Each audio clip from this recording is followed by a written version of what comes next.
Some mornings, the smallest wonders quietly change everything. A single golden butterfly drifting peacefully through the hidden library. To most travelers, it would be little more than a beautiful sight. But within this timeless place, every golden butterfly carries a story of kindness that never truly faded. A quiet reminder that even the gentlest act can continue changing the world long after it has been forgotten. Tonight, Elias follows their silent flight into a hidden garden, unlike any he has ever seen, where compassion has taken living form. Old promises begin to blossom once more, and one peaceful discovery gently starts the next chapter of his journey through the hidden library.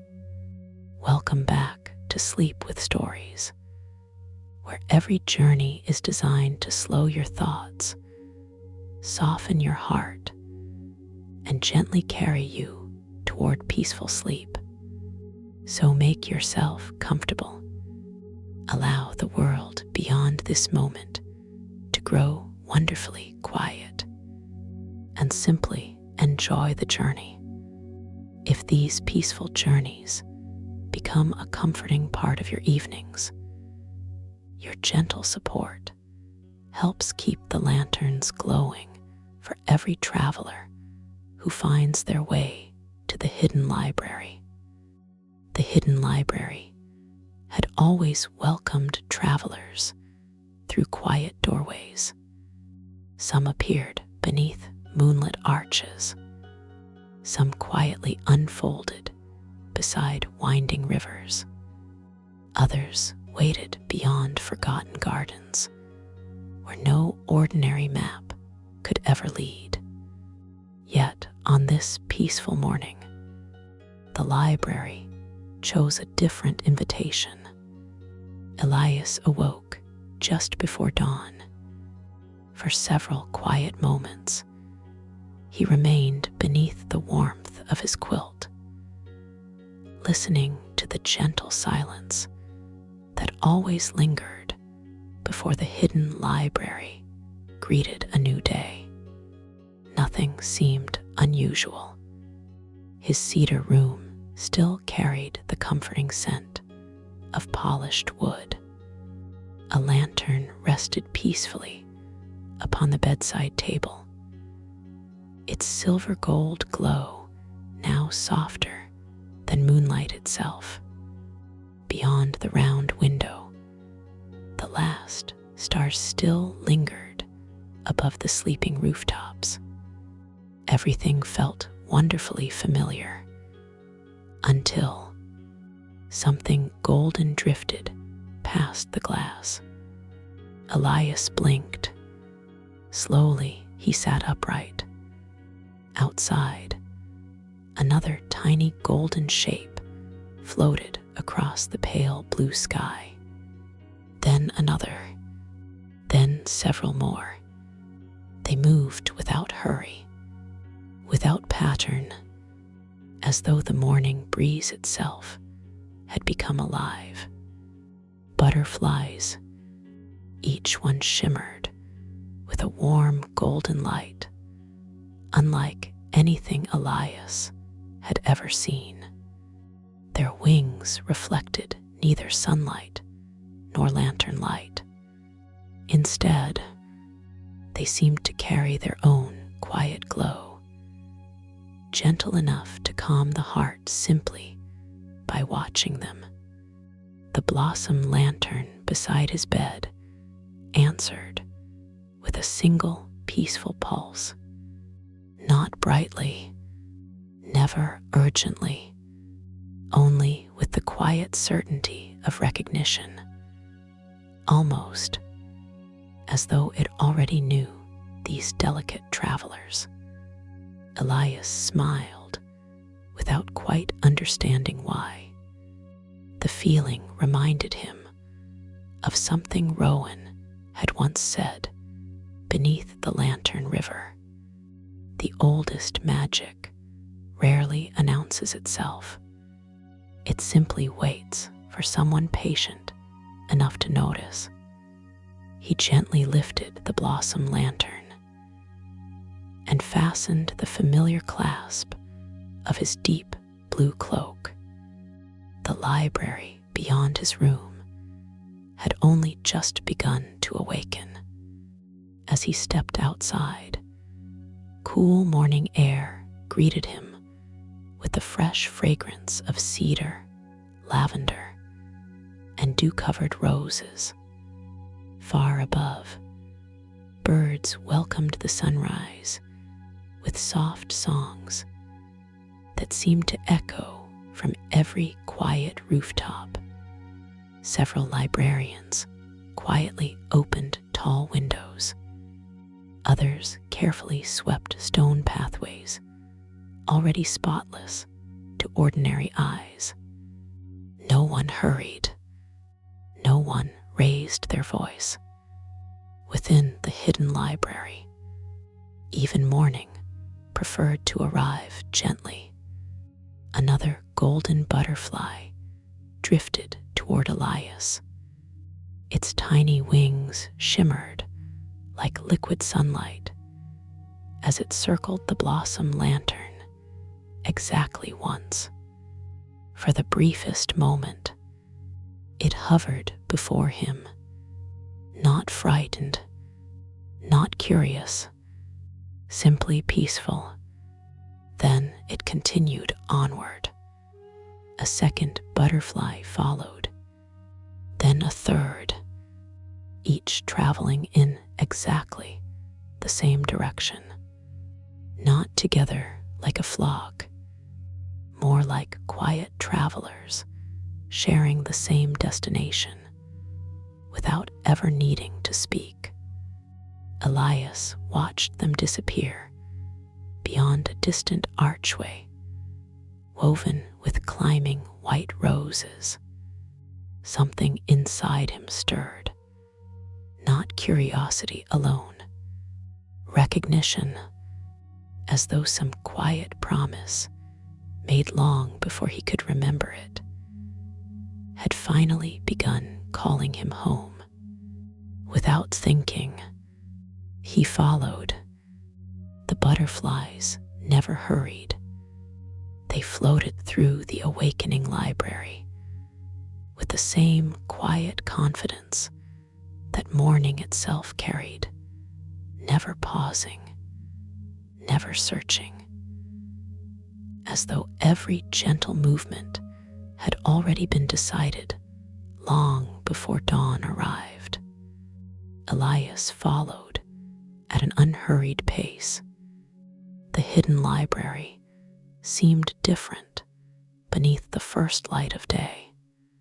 Places he had walked many times now revealed details he had somehow never noticed before. Tiny drops of dew rested like crystal pearls upon the edges of fern leaves.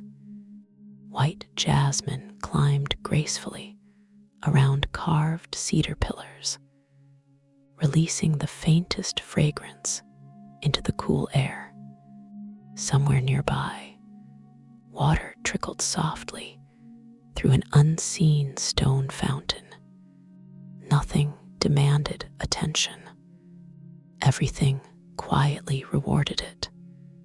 The blossom lantern glowed with its familiar silver gold light, neither brighter nor dimmer than before. It no longer seemed like a guide leading the way. Instead, it felt like a companion walking beside him. Ahead, the golden butterflies continued drifting toward the rose-covered archway. As Elias passed beneath flowering branches, he noticed something unusual.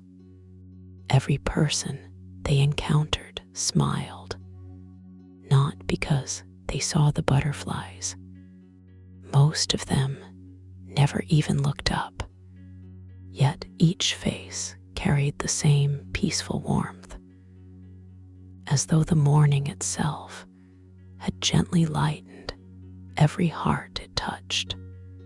An elderly librarian paused to help a young apprentice gather books that had slipped from his arms. Neither spoke. The apprentice simply smiled with quiet gratitude before continuing on his way. Farther along the path, a gardener carefully moved a tiny snail from the middle of the walkway onto a broad green leaf, whispering something too soft to hear before returning to his work. Near a small stone bridge, two children laughed quietly as they folded paper birds together, offering each finished creation to passing travelers without expecting anything in return.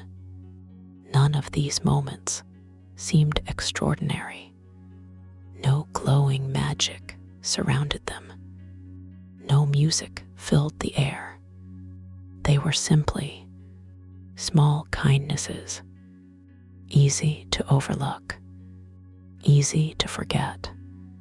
Yet as Elias watched, one of the golden butterflies gently drifted downward, circling the gardener only once before continuing its peaceful journey. Another passed above the young apprentice. A third floated silently over the children beside the bridge. Elias slowed. It could not be coincidence. The butterflies never landed. They never interrupted. They simply acknowledged, almost as though they were quietly thanking each kindness before carrying it onward. He looked toward the blossom lantern. Its gentle light remained perfectly calm. No warning, no explanation, only quiet agreement. The realization settled slowly within him, like sunlight spreading across still water. Perhaps these butterflies were not searching for flowers at all. Perhaps they had always been following kindness. A warm breeze stirred the rose-covered archway ahead. Dozens of golden butterflies emerged from beyond it, rising gracefully into the brightening sky before drifting back again, disappearing somewhere beyond the flowering walls. Whatever waited there, it was far greater than Elias had first imagined. Without speaking, he continued walking, and with every peaceful step, the number of golden butterflies quietly grew. The rose-covered archway stood quietly before him. Its weathered cedar frame had almost disappeared beneath countless climbing roses, whose white blossoms still held tiny drops of morning dew. Golden butterflies drifted through the flowers without disturbing a single petal. One by one, they disappeared beyond the arch. Elias slowed. Some places within the hidden library carried a quiet feeling before they were ever seen. Not excitement, not uncertainty, recognition. This was one of them. As he reached the archway, a familiar voice spoke gently from somewhere nearby. "I thought they would find you before breakfast." Elias turned. Arya sat peacefully upon a curved stone bench beneath an ancient magnolia tree, a porcelain teacup resting comfortably between her hands. Morning light filtered softly through silver-green leaves above her, painting quiet patterns across the pathway.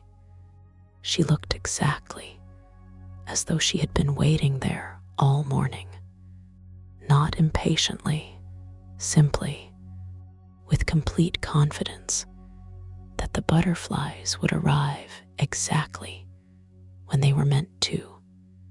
A single golden butterfly rested lightly upon the sleeve of her silver blue cloak. It remained there for several peaceful moments before drifting back into the air. Elias smiled. "I had a feeling I'd find you here." Arya laughed softly. "I had a feeling you'd follow them."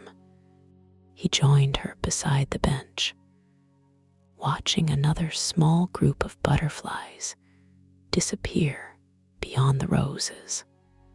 For a while, they simply sat together without speaking.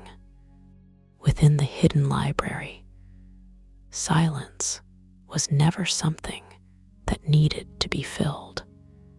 It was another way conversations quietly unfolded. Eventually, Elias asked, "Do you know where they're going?" Arya nodded. "I do." "And you've known all morning." She smiled into her teacup. "I've known since yesterday." Elias raised an eyebrow. "You could have told me." "I could have." She looked toward the butterflies with gentle amusement. "But then you wouldn't have noticed them for yourself." He couldn't help smiling. That sounded exactly like something Mira would have said. "You've been spending more time with her." Arya's smile grew slightly wider. She has a way of answering questions before anyone asks them. They both laughed quietly. The sound drifted gently into the morning air before fading among birdsong and distant fountains. After another peaceful silence, Elias noticed something else. Every butterfly that passed near Arya seemed to linger just a little longer than the others. Not because she called them, not because she reached toward them. They simply felt comfortable near her, almost as though they already knew her. "You've been here before," Elias said softly. It wasn't really a question. Arya looked beyond the archway. "I have. Many times." She considered the answer. "Not many, but enough to remember what this place teaches." Elias followed her gaze. Beyond the roses, he could see only soft golden light filtering through distant trees. Nothing more. No grand buildings. No hidden towers. Only the quiet promise of something beautiful waiting patiently beyond sight. He looked back toward Arya. "What is this place?" For the first time that morning, her expression became wonderfully thoughtful. "It isn't really a garden." She paused. "At least, not in the way most people imagine." Another butterfly drifted gently between them before continuing through the archway. Arya watched it disappear. Then she quietly stood, smoothing the folds of her cloak. "Come," she smiled. "I think it's ready to welcome you." Together, they stepped beneath the flowering arch, and on the other side, the morning itself seemed to become just a little warmer. Beyond the rose-covered archway, the world became wonderfully quiet, not because every sound disappeared, but because every sound seemed to find its perfect place. Somewhere nearby, water flowed gently across smooth stones. Morning birds welcomed the rising sun from hidden branches. A soft breeze wandered peacefully through flowering vines, carrying with it the fragrance of lavender, white jasmine, and rain-soaked cedar. Nothing competed. Everything belonged. Elias slowed without realizing he had done so. The familiar stone pathway beneath his boots gradually changed into pale golden cobblestones, each worn smooth by generations of quiet footsteps. Tiny threads of emerald moss rested between them like soft embroidery. The butterflies continued ahead, never hurrying, never waiting, simply moving with quiet purpose. There were more now, dozens, perhaps hundreds, yet they never crowded the air. Instead, they floated with such effortless grace that they seemed less like insects and more like tiny pieces of living sunrise. Elias watched one drift between the branches of an ancient oak. Another disappeared behind a curtain of climbing ivy. A third settled for only the briefest heartbeat upon the weathered railing of a small wooden bridge, before lifting once more into the morning light. None remained still for long. It was almost as though the entire landscape were gently breathing through golden wings. The farther they walked, the more the hidden library seemed to change around them. The familiar buildings slowly gave way to winding woodland paths. Tall shelves filled with books disappeared behind flowering hedges. Even the distant rooftops faded quietly among the trees until they could no longer be seen. Only the path remained, only the butterflies, only the peaceful certainty that they were being led exactly where they were meant to go. Elias looked toward Aria. "You've walked this way before." She smiled a few times, and every time she paused, watching another butterfly drift lazily overhead. "It feels like the first." They continued walking.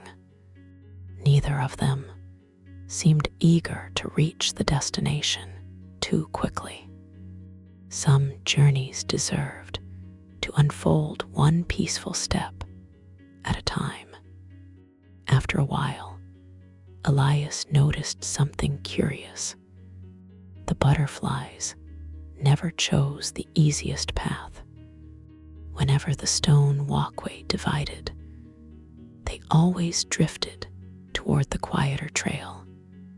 Whenever sunlight brightly filled an open clearing, they preferred the gentle shade beneath older trees. They seemed drawn not toward the brightest places, but toward the calmest ones, Elias found himself smiling. Even they know how to avoid unnecessary noise. Ariel laughed softly. They've always had excellent taste. For another peaceful stretch of the journey, they simply walked, sometimes beside one another, sometimes several steps apart, sometimes stopping altogether, just to watch another silent wave of butterflies drift through the forest. Time itself seemed to become wonderfully unimportant. Eventually, the pathway began to rise. Very gently, the trees slowly opened. Golden morning light spilled through the branches ahead with a warmth unlike ordinary sunlight. It shimmered softly across the leaves, as though the dawn itself had chosen to gather in one quiet place. The butterflies all drifted toward that light, every single one. Aria stopped at the crest of the small hill. She looked toward Elias with the same peaceful smile she had worn since morning. Then, without speaking, she stepped aside. For the first time, the view beyond the hill lay completely open before him. Elias stepped forward. Then he stopped, not because anything blocked his path, but because his heart quietly needed a moment to understand what his eyes had just discovered. Before him stretched a valley, unlike any place he had ever imagined. It was not grand in the way great palaces were grand. It did not overwhelm with impossible towers or dazzling magic. Instead, its beauty arrived gently, like remembering something beautiful you had somehow forgotten. Rolling meadows spread peacefully beneath the morning sky, their soft green hills flowing toward the horizon like waves upon a silent sea. Ancient flowering trees stood gracefully throughout the valley, their broad branches reaching toward one another, as though they had spent centuries quietly protecting everything that grew beneath them. Crystal clear streams wandered lazily between fields of white daisies, pale golden blossoms, and delicate wildflowers whose names Elias had never learned. Nothing had been planted in perfect rows. Nothing had been shaped by careful hands. Everything seemed to have grown exactly where kindness itself had wished it to bloom. Above the valley, the butterflies danced. Thousands upon thousands of golden butterflies, perhaps tens of thousands. They drifted in slow, flowing currents across the morning sky, never gathering into restless swarms, never moving with hurried purpose. From where Elias stood, they resembled rivers of liquid sunlight, carried gently upon an invisible breeze. Every movement felt peaceful. Every turn felt effortless. Every golden wing seemed to belong exactly where it was. The valley itself appeared alive, not because it moved, but because it welcomed the same quiet feeling Elias had sensed when he first discovered the hidden library now surrounded him once again. The unmistakable feeling of arriving somewhere that had somehow been waiting long before he ever began the journey. For several long moments, he simply stood in silence, the blossom lantern resting in his hand glowed with its calm silver gold light. Yet, for the first time since receiving it, its gentle radiance seemed almost small beside the peaceful beauty unfolding before him. Arya quietly joined him at the hill's edge. Neither wished to disturb the silence. Some places deserved to introduce themselves. Eventually, Elias whispered the only words his heart could find. "It's beautiful." Arya smiled without taking her eyes from the valley. "It always is." He watched another slow current of butterflies drift gracefully across the distant meadow. "They all came here, yes. They've been traveling since before sunrise." "They have." Elias looked at her thoughtfully. "They weren't searching for this place. Were they coming home?" Arya remained quiet for several moments. When she finally answered, her voice was barely louder than the breeze. "In a way, I think they always were."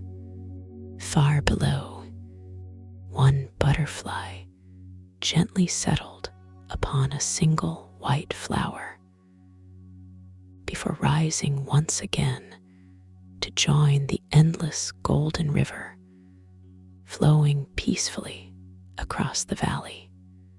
Elias watched it disappear into the countless shimmering wings. He had entered expecting to find a garden. Instead, he had discovered something that felt infinitely older, not merely a place where butterflies lived, but a place where kindness itself seemed to have found a home. And without fully understanding why, he already knew that before this journey ended, the valley would quietly change the way he understood every small act of goodness for the rest of his life. For a long while, neither Elias nor Arya spoke. The valley below seemed perfectly content to introduce itself without explanation. The golden butterflies continued their endless, graceful dance above the meadows. Some drifted low across the flowers. Others wandered between the ancient trees. Many simply floated upon the gentle currents of morning air, their glowing wings rising and falling so peacefully that Elias found himself breathing in quiet rhythm with them. Nothing asked to be understood too quickly. The hidden library had always been patient. Perhaps its oldest places were the most patient of all. Eventually, Arya began walking again. A narrow footpath wound gently down the hillside, disappearing among flowering grasses that swayed softly around their ankles. Elias followed. As they descended, he noticed that not a single butterfly seemed disturbed by their presence. Some passed only inches from his shoulder. Others floated lazily around the blossom lantern, before continuing on their peaceful journeys. They behaved neither like wild creatures nor like trained companions. Instead, they welcomed the travelers with the quiet confidence reserved for guests who had already been expected. The air itself felt wonderfully different here, cool, yet somehow warm at the same time. Each breath carried the fragrance of wildflowers, fresh rain, and something else Elias could not quite name. It reminded him of childhood, of home, of moments that had never seemed important until years after they had quietly passed. The feeling lingered only for an instant before gently slipping away again. Ahead, the pathway curved beside a crystal stream, no wider than a garden path. The water flowed so slowly that it almost appeared still. Golden butterflies occasionally drifted close enough for their reflections to shimmer upon its glass-like surface before continuing onward without leaving the slightest ripple. Elias knelt beside the stream. Its water was perfectly clear. Tiny polished stones rested peacefully upon the bottom, each glowing faintly beneath the morning light. He reached toward the surface. Before his fingertips touched the water, one butterfly quietly landed upon the back of his hand. It weighed almost nothing. Its wings folded gently together. For the first time since entering the valley, one had chosen to remain still. Elias didn't move. Neither did the butterfly. Its golden wings seemed to glow from within, illuminating delicate patterns unlike any he had ever seen. Not random markings, tiny flowing lines, almost resembling the graceful handwriting found within the oldest books of the hidden library. Before he could study them more closely, the butterfly slowly opened its wings once again. Then, without the slightest sound, it lifted back into the air. Arya smiled quietly. "It likes you." Elias looked after it. "How can you tell?" "Because it trusted you enough to rest." He watched the butterfly disappear among countless others. "I thought they rested on flowers." "They do." She looked toward the valley with gentle affection. "But sometimes they rest where kindness feels familiar." Those words settled quietly within Elias, not as a mystery demanding answers, but as a truth patiently waiting to be understood. The stream continued its slow journey through the meadow. The butterflies continued their silent dance, and somewhere deeper within the endless garden, a single clear bell rang once, softly, warmly, not calling, not warning, simply welcoming someone who had finally arrived exactly where they were meant to be. The bell's gentle note lingered only for a moment, yet somehow the entire valley seemed to remember it. The butterflies did not change their graceful rhythm. The breeze did not grow stronger. Even the wildflowers continued swaying, exactly as before. Only Elias felt something quietly settle within his heart. Not an answer, a welcome. Ariel resumed walking beside the crystal stream, her footsteps almost soundless upon the moss-covered path. This valley has a way of greeting every traveler differently, she said. Elias looked toward her. What did the bell mean? She smiled. I don't know. He laughed softly. You don't know. I know many stories about this place. She glanced toward the butterflies, but the garden has never explained itself the same way twice. That answer felt wonderfully familiar. The hidden library had never been interested in giving travelers perfect explanations. It preferred discoveries. The pathway curved gently around a broad meadow, where tall white flowers swayed beneath the morning breeze.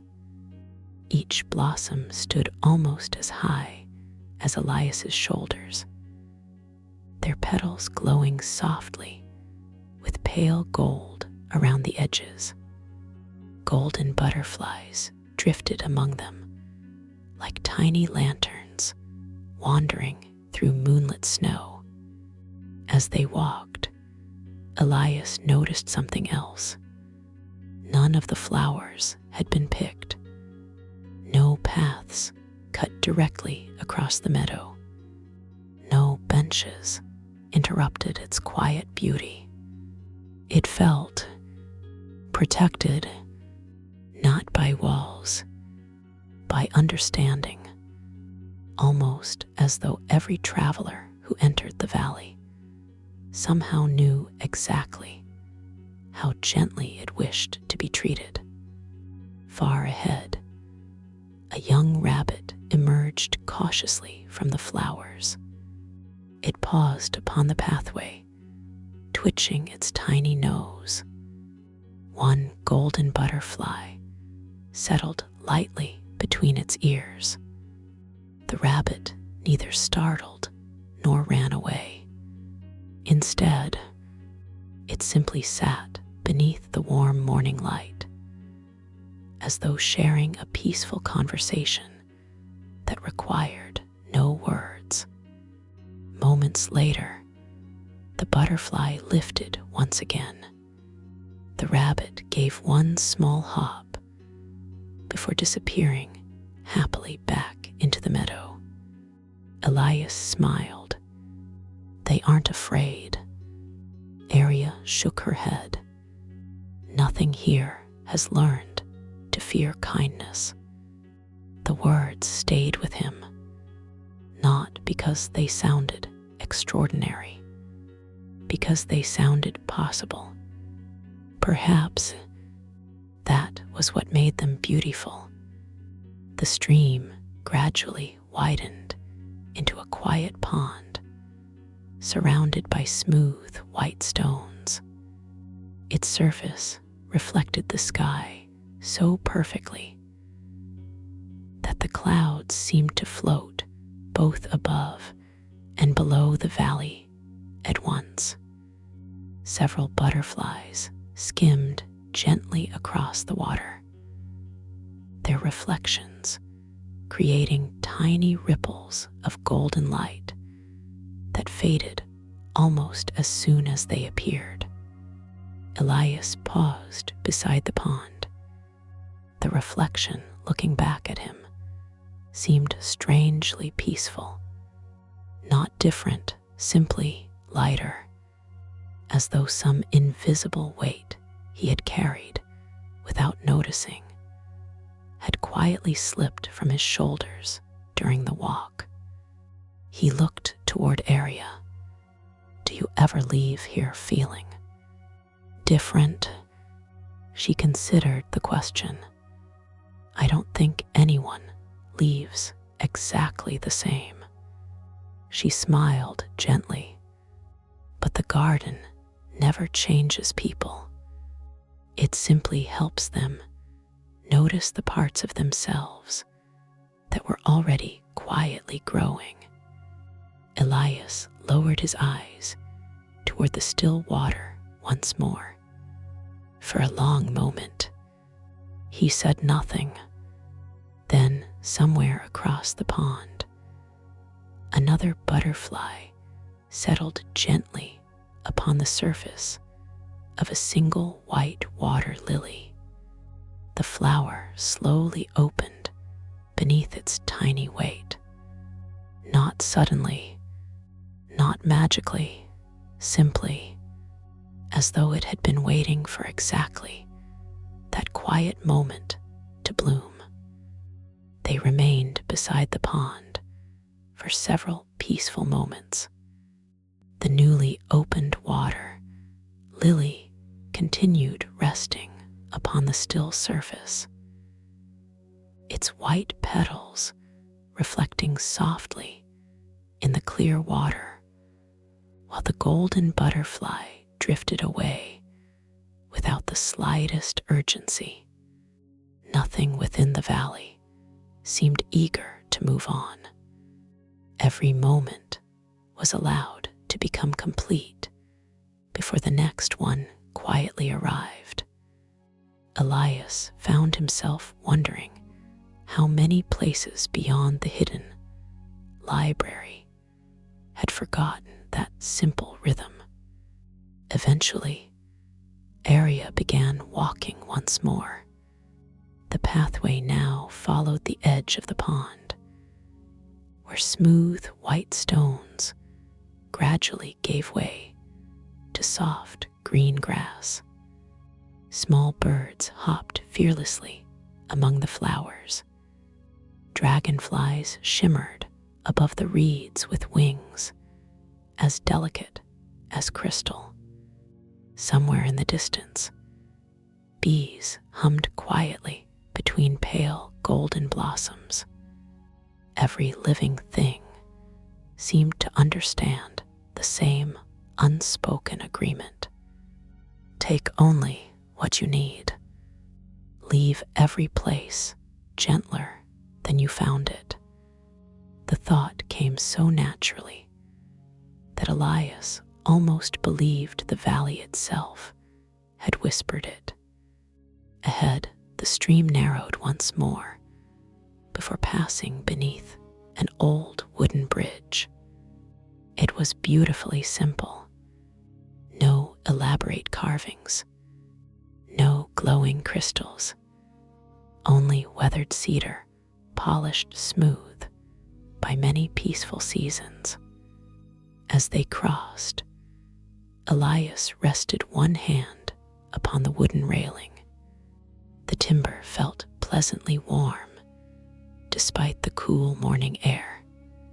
It carried the quiet comfort of something lovingly cared for over many years. Near the center of the bridge, he stopped. Below, dozens of butterflies floated slowly above the water. None touched the surface. None hurried past. They simply remained together, moving with the current, as though listening to a song too gentle for ordinary ears. Elias watched them for a while before speaking. Do they ever leave? Arya looked down at the golden reflections dancing across the stream. Some do, and the others, they stay for as long as they are needed. He turned toward her. Needed by whom? She smiled. The garden has never answered that question. Before Elias could ask another, a quiet sound reached them from farther downstream. Laughter, soft, unhurried, not the loud excitement of celebration, the gentle laughter of someone completely at peace. Elias followed the sound with his eyes. Beyond a curtain of willow branches, he caught only the briefest glimpse of movement. Someone, or perhaps several people, were somewhere deeper within the valley, not hidden, simply far enough away that the morning mist softened every detail. He looked back at Aria. "We're not alone, no." She seemed pleased that he had noticed. "The garden welcomes many travelers. I haven't seen anyone. You've seen their kindness." Elias blinked. Aria continued walking slowly. "The people who come here rarely gather in crowds. They wander, they listen, they care for small things.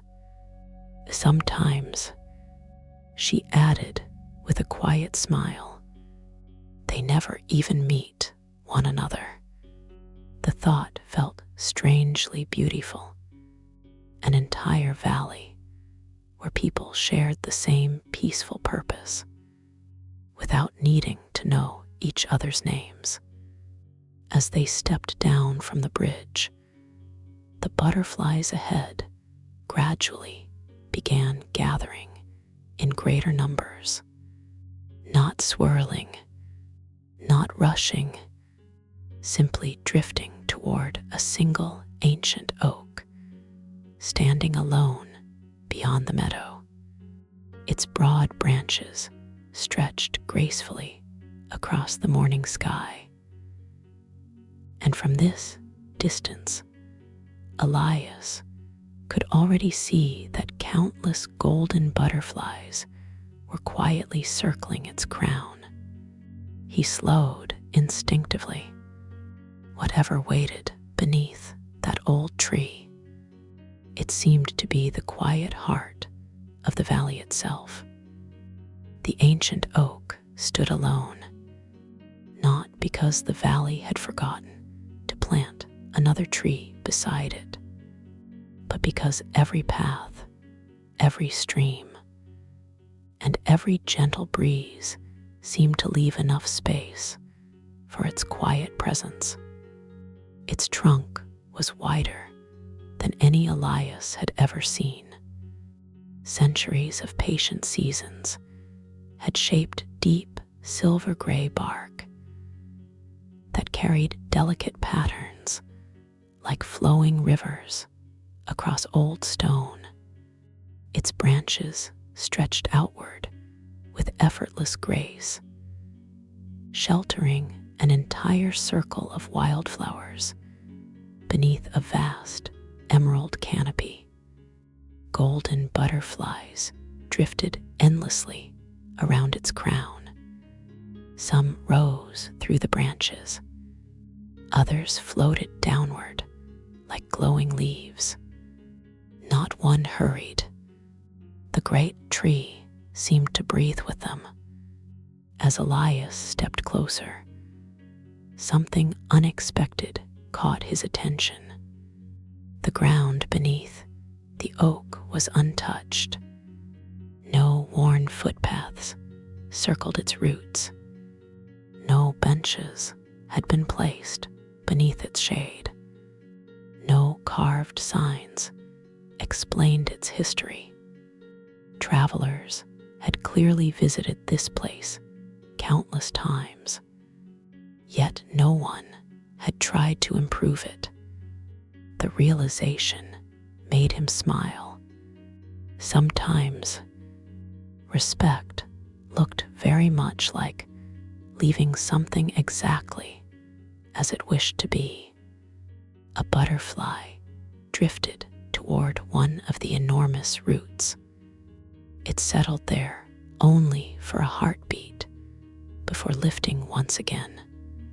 Almost immediately, another arrived, then another, each following the same quiet rhythm. Elias watched for several moments.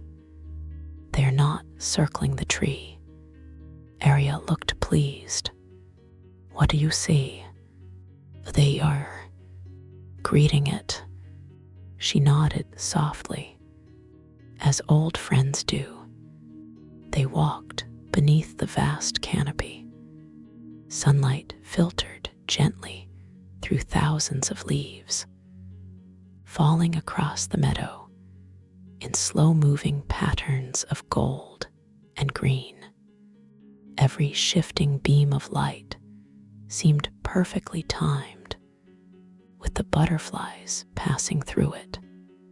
The entire place felt less like a tree and more like a peaceful conversation that had been continuing for hundreds of years. Elias rested one hand lightly against the bark. It felt warm, not from the morning sun, from something quieter, steadier. He closed his eyes. Nothing happened. No vision, no voice. No ancient magic rushed through his thoughts. Only peace. A deep, unhurried peace, unlike anything he had ever known. It reminded him of sitting beside Rowan beneath the lantern river, of watching silent rain fall through the conservatory, of listening to the moon piano long after its final note had faded. Different places, different journeys, yet somehow the same quiet feeling, almost as though every destination within the hidden library had always been teaching different verses of the same beautiful story. When Elias opened his eyes again, Arya was watching him with a gentle smile. You heard it. He looked around. I didn't hear anything. She tilted her head slightly. Exactly. He laughed quietly. Mira has been teaching you. Arya laughed with him. A little. Then her expression softened once more. This tree has never spoken. It simply reminds people how peaceful silence can become when it no longer feels empty. Those words settled gently between them. Neither tried to add anything more. Above them, the butterflies continued their endless dance through the branches. One by one, they drifted away from the ancient oak, not because they had finished, because something else was quietly calling them onward. Elias followed their slow flight across the meadow, far beyond the tree, almost hidden among fields of pale golden flowers. He noticed the roof of a small cottage. Its stone chimney released the thinnest ribbon of white smoke into the peaceful morning sky. Beside its garden gate, someone was waiting. The cottage rested quietly among the flowers. It was neither large nor grand. Its walls were built from warm, honey-colored stone, softened by countless seasons of climbing roses and flowering ivy.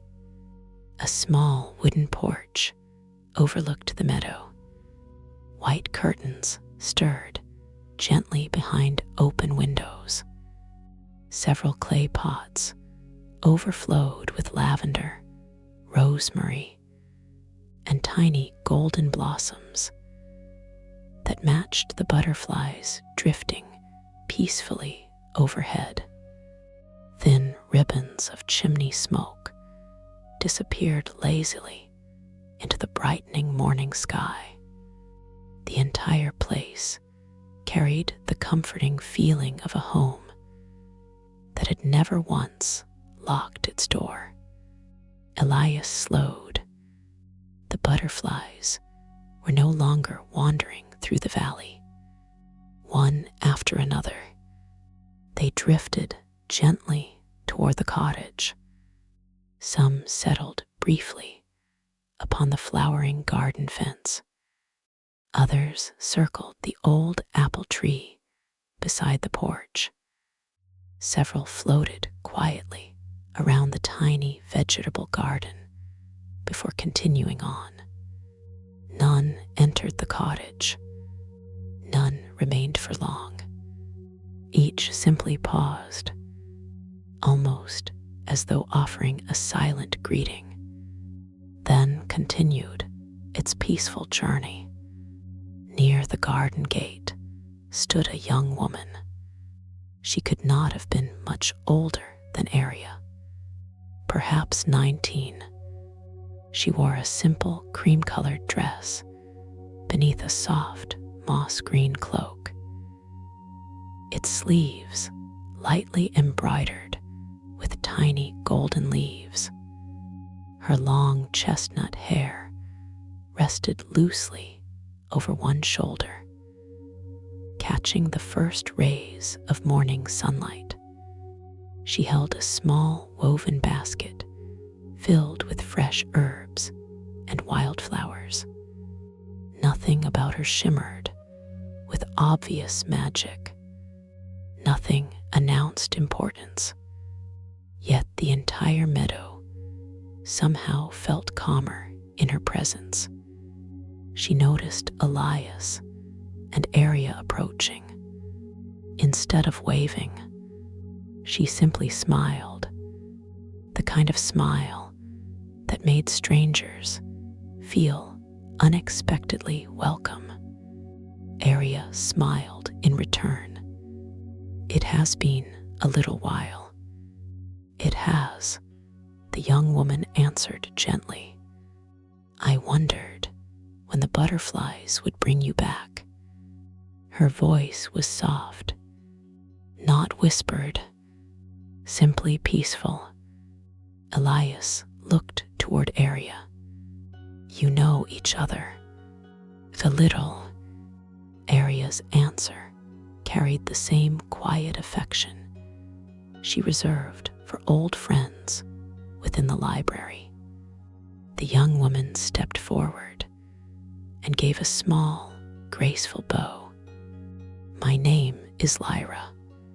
She turned kindly toward Elias. "And you must be the traveler they've been talking about."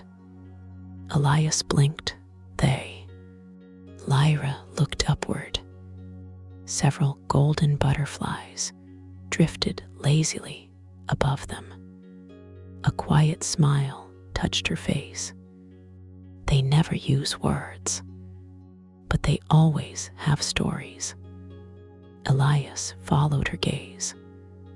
One butterfly slowly descended toward Lyra's shoulder. It rested there peacefully for only a heartbeat before lifting away once more. She never tried to touch it. She simply watched it go, almost as though she had learned long ago that beautiful things stayed longer when they were never asked to remain. Elias found himself smiling for reasons he could not quite explain. Meeting Lyra felt strangely familiar, not because they had met before, because she carried the same quiet kindness he had discovered again and again throughout the hidden library. Different face, different voice, the same gentle light. Lyra looked toward the valley beyond them. The garden has been waiting. Elias glanced across the endless meadows. For me, she shook her head with a quiet laugh. No, for what you're ready to understand. Those words settled softly into the morning air. No mystery, no dramatic revelation, only the peaceful promise that every answer inside this valley would arrive exactly when it was meant to. Lyra gently opened the little wooden gate. It did not creak. It simply welcomed. For a moment, no one stepped through. The butterflies continued drifting peacefully around the cottage, brushing past lavender blossoms and flowering herbs before wandering once more into the endless valley. The little garden seemed wonderfully ordinary. Fresh rosemary grew beside tiny white daisies. A climbing rose embraced the stone wall beneath a sunlit window. Bundles of drying herbs hung quietly beneath the porch roof, filling the morning air with their comforting fragrance. Nothing sparkled, nothing glowed, nothing appeared magical. Yet Elias found himself smiling. Somehow, this peaceful cottage felt just as extraordinary as the moon conservatory. Perhaps because it wasn't trying to be. Lyra noticed him looking around. Most travelers expect something much grander. Elias laughed softly. I think I did. And are you disappointed? He slowly shook his head. No, it feels. He searched for the right word. Comfortable. Her smile brightened. Then the garden has already begun teaching. She stepped aside, allowing them to enter. The narrow stone path wound gently between flower beds, overflowing with blossoms of every gentle shade imaginable. Cream, soft amber, pale gold, ivory. Even the brighter flowers seemed to soften themselves within the peaceful rhythm of the valley. Small wooden signs stood beside several plants. Elias expected to read their names. Instead, each carried only a single handwritten word: patience, hope, gentleness, welcome, forgiveness. He stopped before one particularly small patch of delicate white flowers. The sign simply read, kindness. He looked at Lyra. Are these different kinds of flowers? She smiled. They are different kinds of reminders. Elias glanced back toward the tiny blossoms. They are beautiful. They are ordinary. Lyra gently corrected him. And that's what makes them beautiful. She knelt beside the little flower bed. Carefully, almost lovingly, she removed a single fallen leaf that rested among the blossoms. Nothing more. She didn't rearrange them. She didn't prune them. She simply noticed the one small thing that no longer belonged there. The golden butterflies drifting overhead never paused. Yet one quietly descended, circling the flower bed before continuing on its peaceful journey. Elias watched thoughtfully. "You've noticed that too."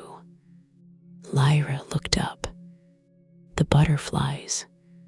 He nodded. "They seem to appear whenever someone quietly cares for something." She remained silent for several moments. Then she stood once more. "They're very good at noticing." Before Elias could ask another question, a tiny voice reached them from somewhere behind the cottage. "Lyra." The voice couldn't have belonged to anyone older than 10. Lyra smiled warmly. "I'm back." A small girl emerged from behind the apple tree, carrying an empty wooden watering can nearly as large as herself. She paused when she noticed Elias and Aria. Instead of hiding behind Lyra, she simply smiled, the kind of fearless smile children sometimes wear before the world teaches them otherwise.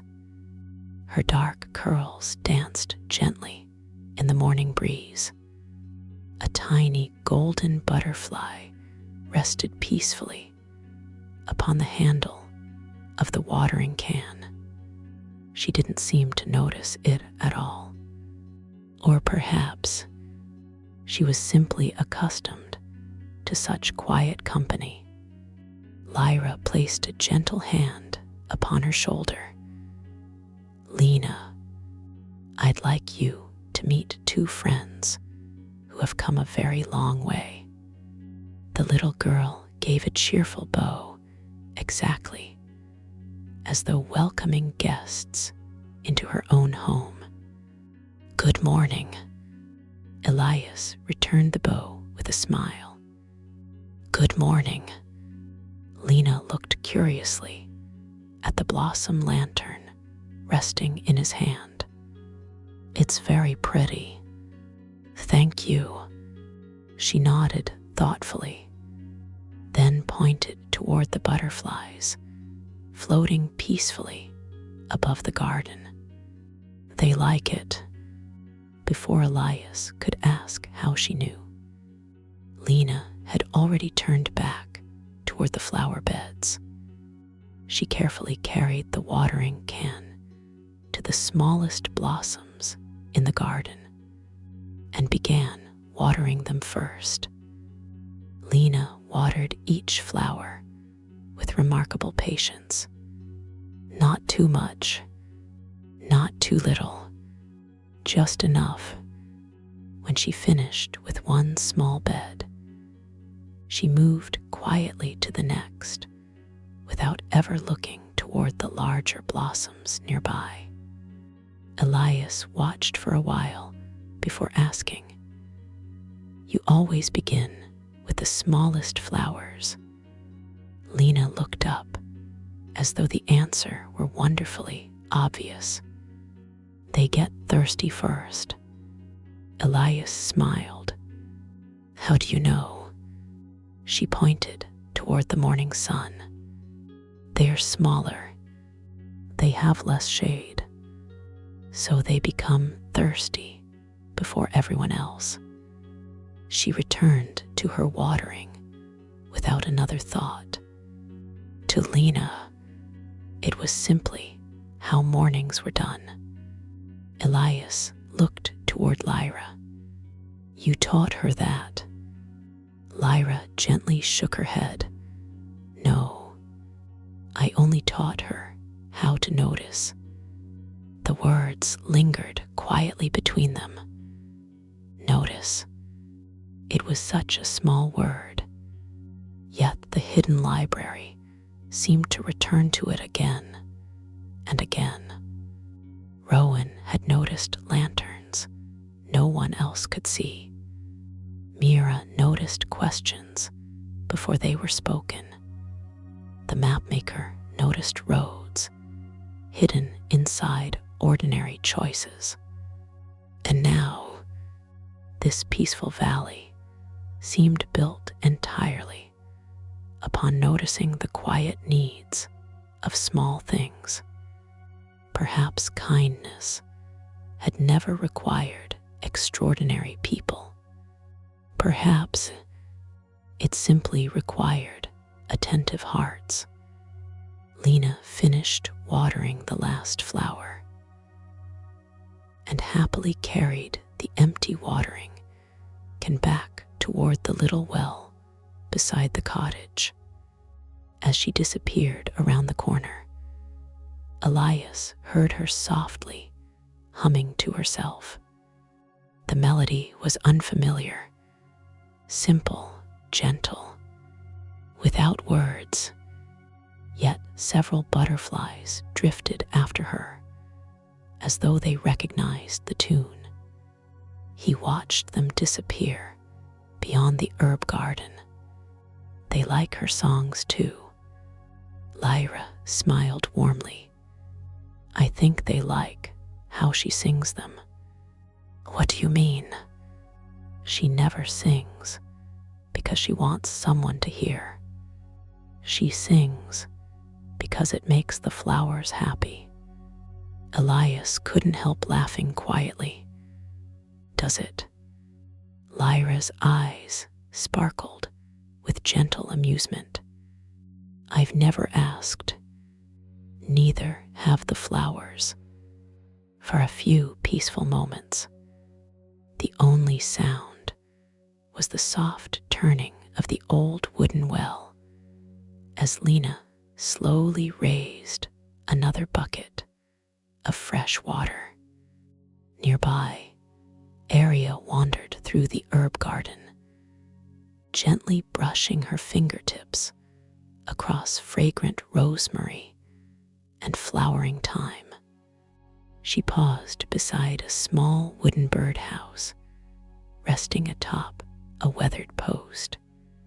Its roof had begun leaning slightly to one side. Without saying a word, Aria carefully straightened it. Nothing more. She didn't rebuild it. She didn't replace it. She simply returned it to the position where it had quietly belonged. Almost immediately, 2 tiny sparrows fluttered onto its roof. One chirped cheerfully before disappearing inside. Aria smiled to herself and continued walking as though nothing unusual had happened. Elias noticed. So did Lyra. Neither spoke. They didn't need to. One golden butterfly slowly circled the little birdhouse before drifting back toward the meadow. Elias laughed under his breath. They noticed again. Lyra nodded. They almost always do. He looked thoughtfully across the peaceful garden. I keep thinking they're watching everyone. Lyra considered his words carefully. Then she gently corrected him. No, they are remembering. Elias frowned ever so slightly. Remembering what? For the first time since they had arrived. Lyra didn't answer immediately.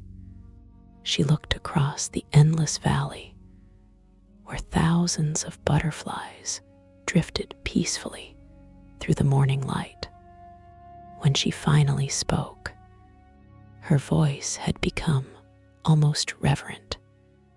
That's the question every traveler asks, and every traveler answers differently.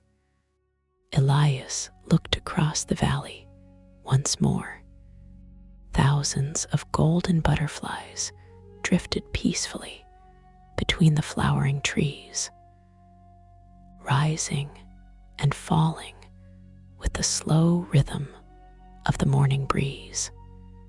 Remembering, the word settled quietly inside him, not because he understood it, but because something within him wished to.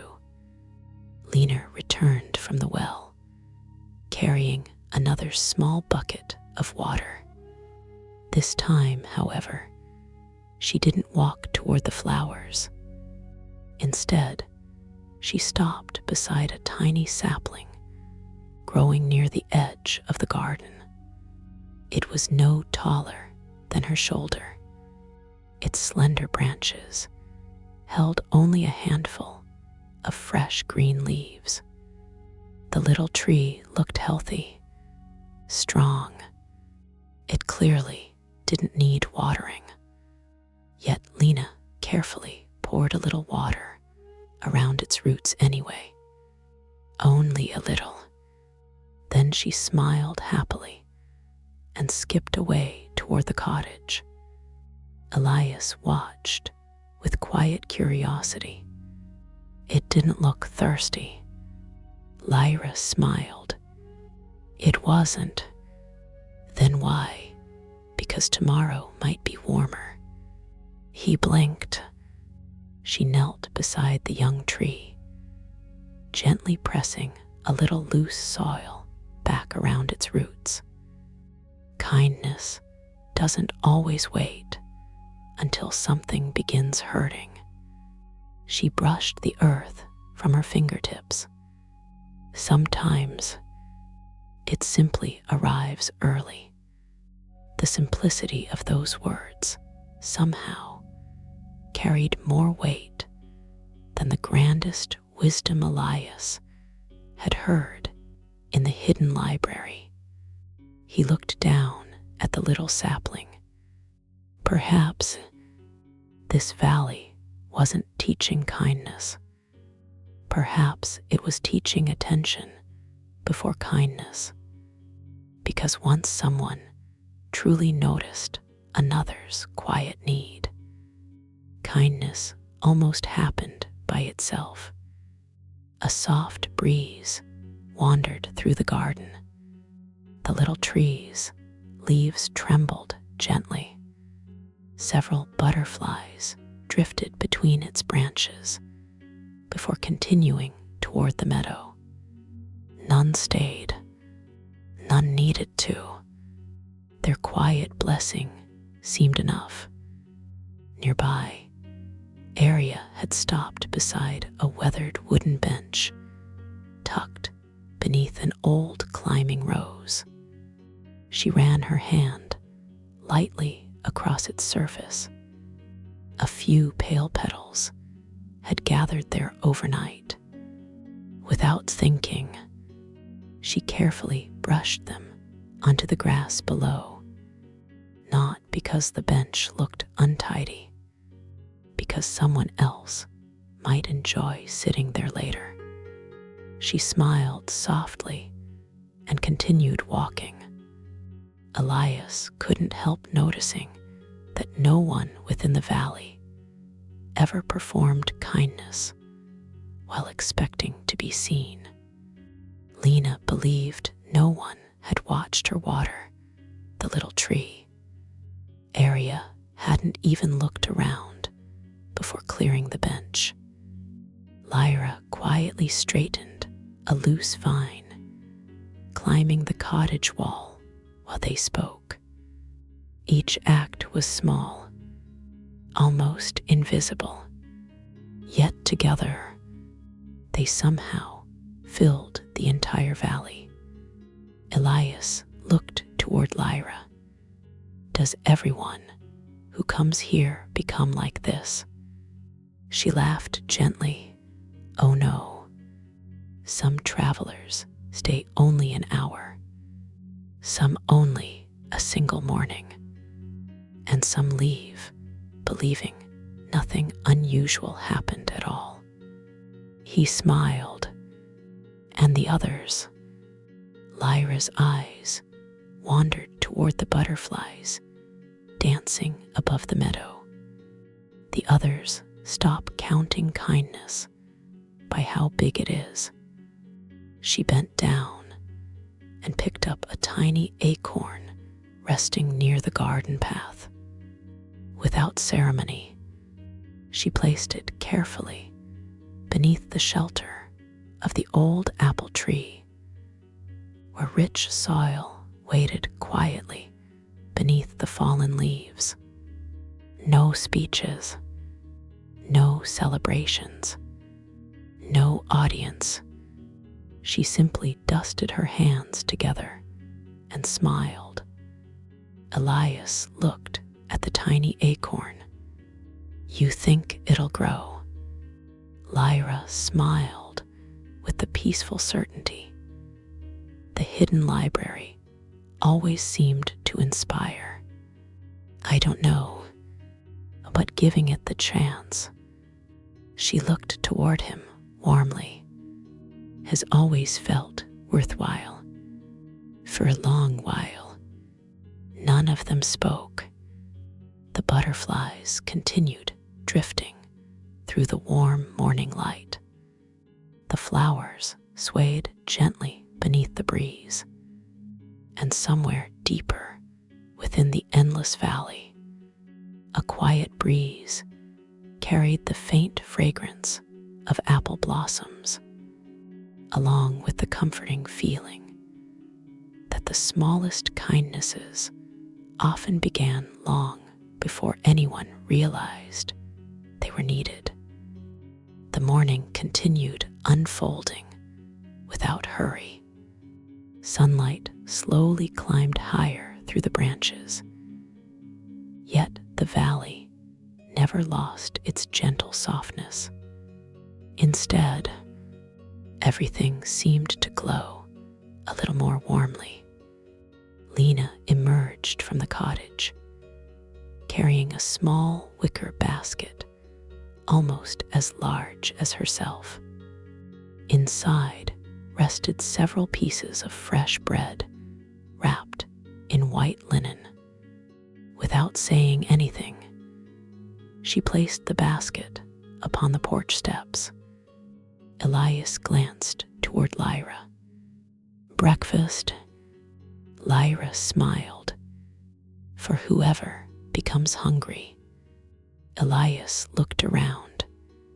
"There isn't anyone else here." "Not yet." She spoke so naturally that the answer required no further explanation. The basket simply waited, exactly as the blankets had once waited in the station for sleeping travelers, exactly as warm tea had waited upon quiet platforms, exactly as lanterns had already been glowing before weary travelers arrived. The hidden library had always believed comfort should come first. Need could arrive later. A quiet warmth settled inside Elias. Another thread quietly connected itself to memories from earlier journeys. Different places, the same gentle heart. He looked toward the little basket again. No sign invited travelers to take bread. No note explained who had baked it. No one stood nearby to receive thanks. The gift simply existed, ready before it was needed. A familiar truth whispered gently through his thoughts. Kindness prepared in advance always feels like welcome. Just then, a tiny robin landed upon the porch railing. It tilted its head curiously toward the basket. Lena giggled. "Good morning." The little bird answered with one cheerful note. Instead of reaching for the bread, Lena disappeared briefly into the cottage. She returned, carrying only a few tiny seeds. Carefully, she scattered them beside the porch, rather than upon it. The robin hopped happily toward them. Moments later, 2 more birds joined it. Elias smiled. "You saved the bread." Lena nodded. "The bread is for travelers." She pointed toward the little seeds. "They're happier with these." Lyra quietly watched the birds gathering beneath the porch. Then she turned toward Elias.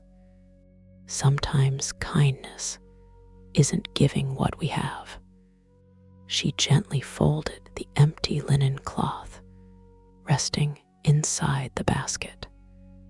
"It's learning what another heart actually needs." Elias found himself thinking about every place he had visited. The clockmaker had never offered answers. He had offered patience. The tea house had never hurried healing. It had offered rest.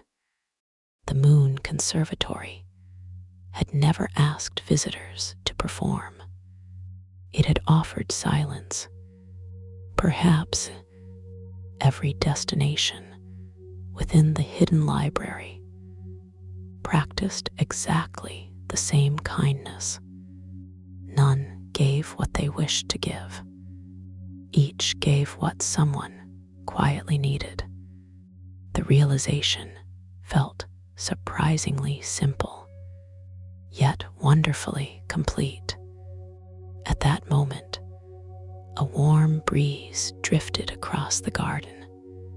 The butterflies nearest the cottage slowly lifted together, not in a swirling cloud, more like a quiet invitation. They floated toward the far side of the meadow, where the valley gradually rose into another gentle hill. Elias followed them with his eyes. "They're going somewhere." Lyra nodded. "They always do. Should we follow?" She smiled with quiet amusement.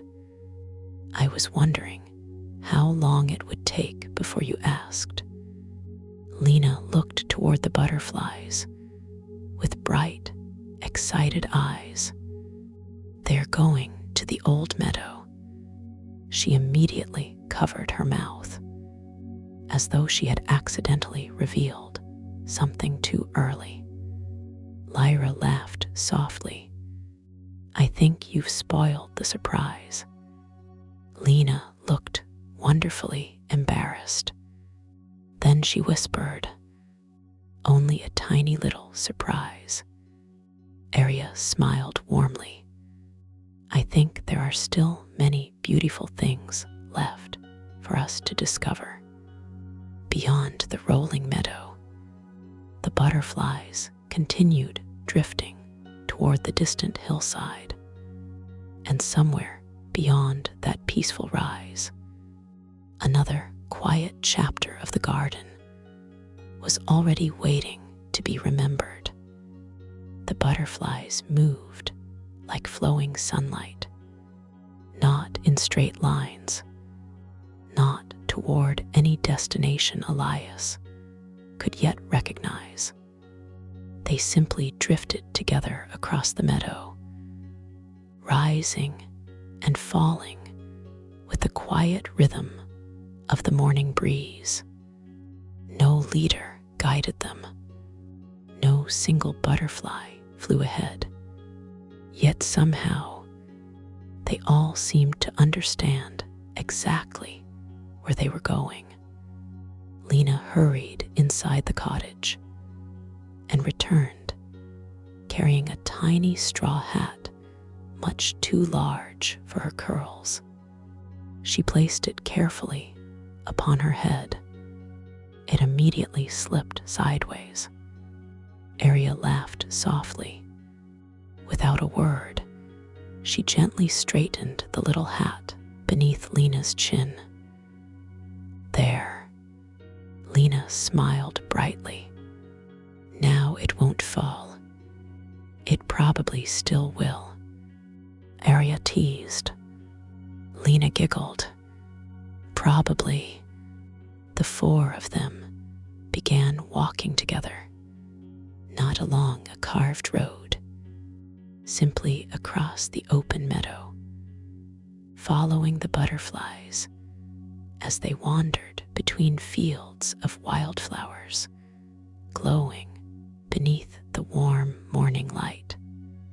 Every few steps, Lena paused, sometimes to admire a flower, sometimes to watch a butterfly resting upon a blossom, sometimes for no reason Elias could discover at all.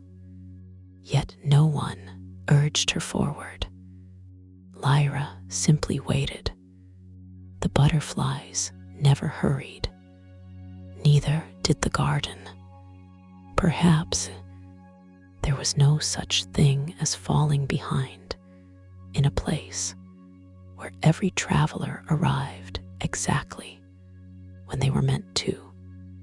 As they walked, Elias noticed small stone markers rising quietly among the flowers. Each was no taller than his knee, smooth, unpolished, weathered by many peaceful seasons. Unlike ordinary memorials, they carried no names, only short, hand-carved words, a gentle smile, another read, a warm meal shared. Farther ahead, a letter finally sent. Another simply said, "You waited." Elias slowed. There were hundreds of them, scattered naturally throughout the meadow. No two looked exactly alike. Some leaned slightly with age. Others had become almost hidden beneath wildflowers and soft moss. He knelt beside one, half covered by tiny white blossoms. Its single inscription read, "You listened." Nothing more. No explanation. No date, no story. Yet somehow, those two simple words carried an entire lifetime within them. He looked toward Lyra. "What are these?" She walked beside him and gently brushed a few petals away from the weathered stone. "They are not memorials. They are memories." Elias looked again. "Whose memories?" Lyra smiled. "Not someone's life. Only one beautiful evening." He looked up. "I don't understand." "I know."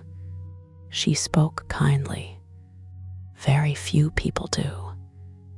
The first time, a quiet breeze wandered across the meadow. Several butterflies settled briefly upon different stones before lifting once more into the sunlight. Almost as though greeting old friends, Lena wandered toward another marker.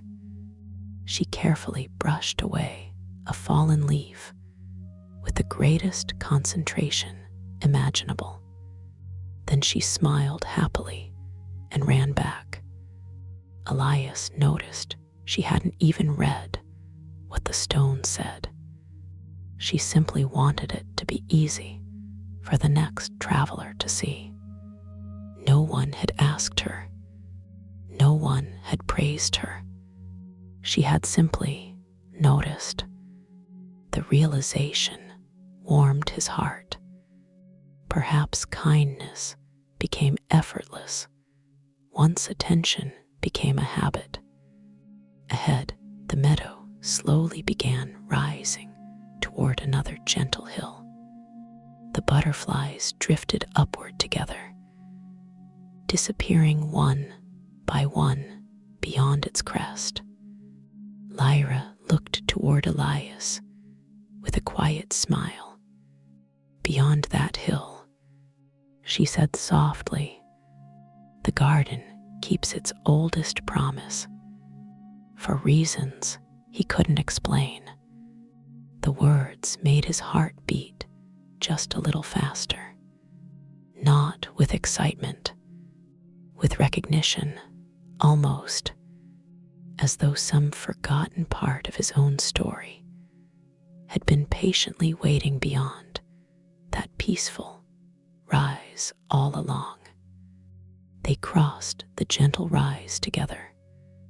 The butterflies disappeared over the hill one by one, until only a few glowing wings remained visible against the warm morning sky. Elias reached the top first. Then, without realizing it, he slowed once more. Beyond the hill, the valley became wonderfully quieter. The flowers still bloomed. The butterflies still drifted through the air. Yet something about this place felt older, more intimate. The broad meadows narrowed into peaceful winding paths, bordered by ancient hedgerows, covered with tiny white blossoms. Tall silver birches stood gracefully among flowering dogwoods, whose pale petals floated lazily upon the breeze. The sunlight here seemed softer somehow, filtered through countless leaves before gently reaching the earth. Even the butterflies flew differently. Instead of wandering freely across the open sky, they moved quietly between the trees, almost as though following invisible pathways only they could see. Lena immediately lowered her voice, not because anyone had asked her, simply because this part of the garden seemed to invite quieter footsteps. She walked beside Elias now, her little straw hat tilting slightly once again. Without looking up, she gently reached for his hand.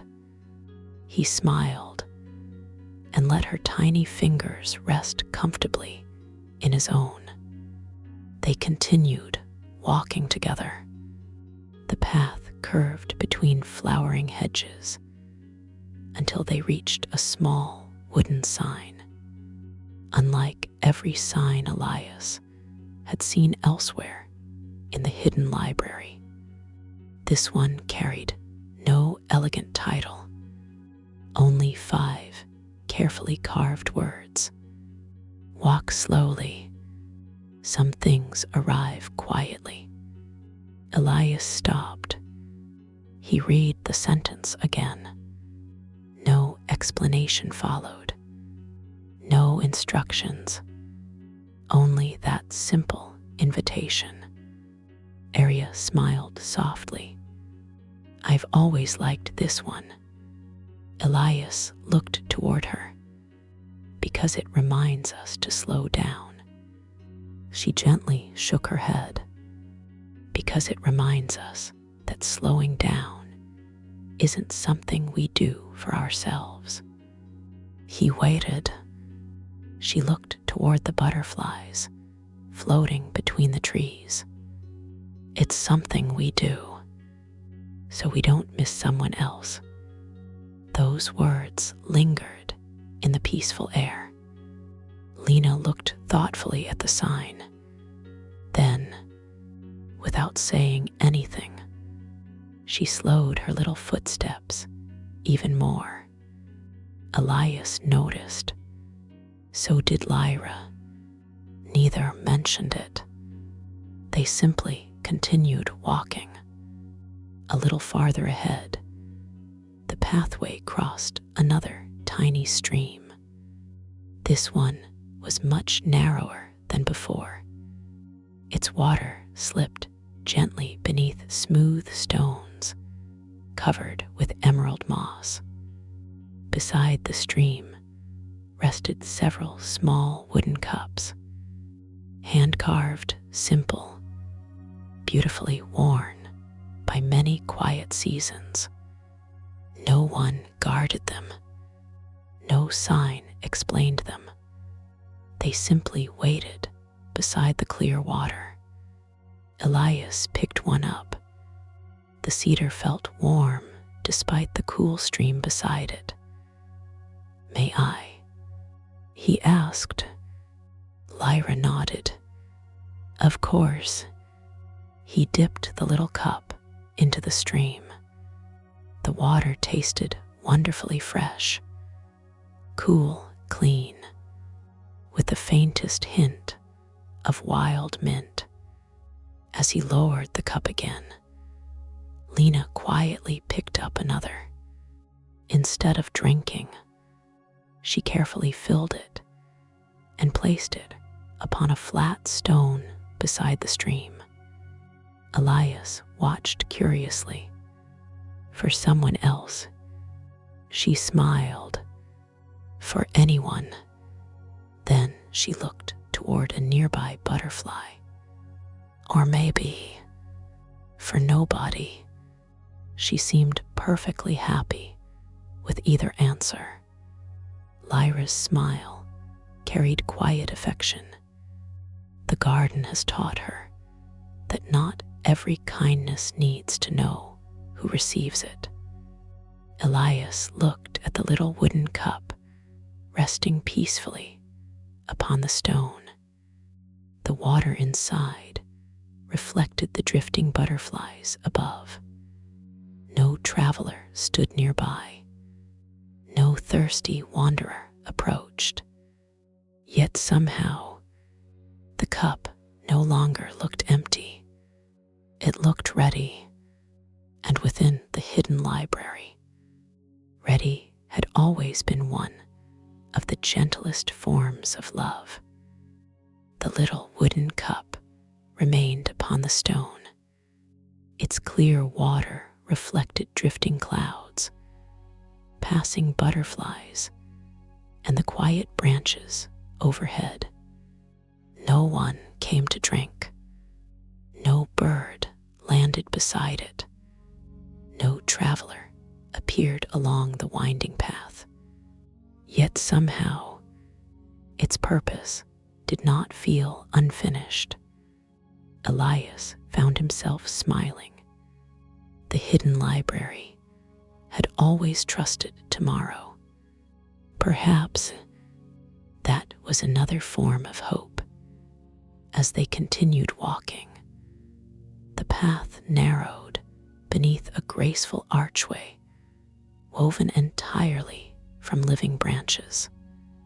Tiny white blossoms covered every vine, releasing a fragrance so delicate that it seemed to appear only when someone breathed slowly enough to notice it. Lena walked beneath the arch first. Almost automatically, she reached upward and gently steadied a hanging branch that had drifted lower across the pathway. Not to clear it, only to help it avoid brushing against Aria's shoulder. The branch slowly settled back into place after everyone had passed.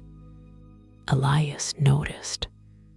"So many things you do," he said softly. "No one would ever know." Lena looked back with innocent surprise. "They don't need to," she answered so naturally that Elias almost laughed. For her, there was no difference between being kind and breathing. Both simply belonged to everyday life. Ahead, the woodland opened into a small clearing, bathed in warm shafts of sunlight. Dozens of butterflies floated through the light, their golden wings glowing so brightly that they seemed almost transparent. At the center of the clearing stood something wonderfully simple, a long cedar table, weathered by many seasons, smooth from countless caring hands. Upon it rested several clay pitchers filled with fresh spring water, small bowls of wild berries, warm bread wrapped in linen, honey in tiny glass jars, fresh apples gathered that very morning. No chairs surrounded the table, only open space, as though everyone was welcome and no one owned a particular place. Elias looked around.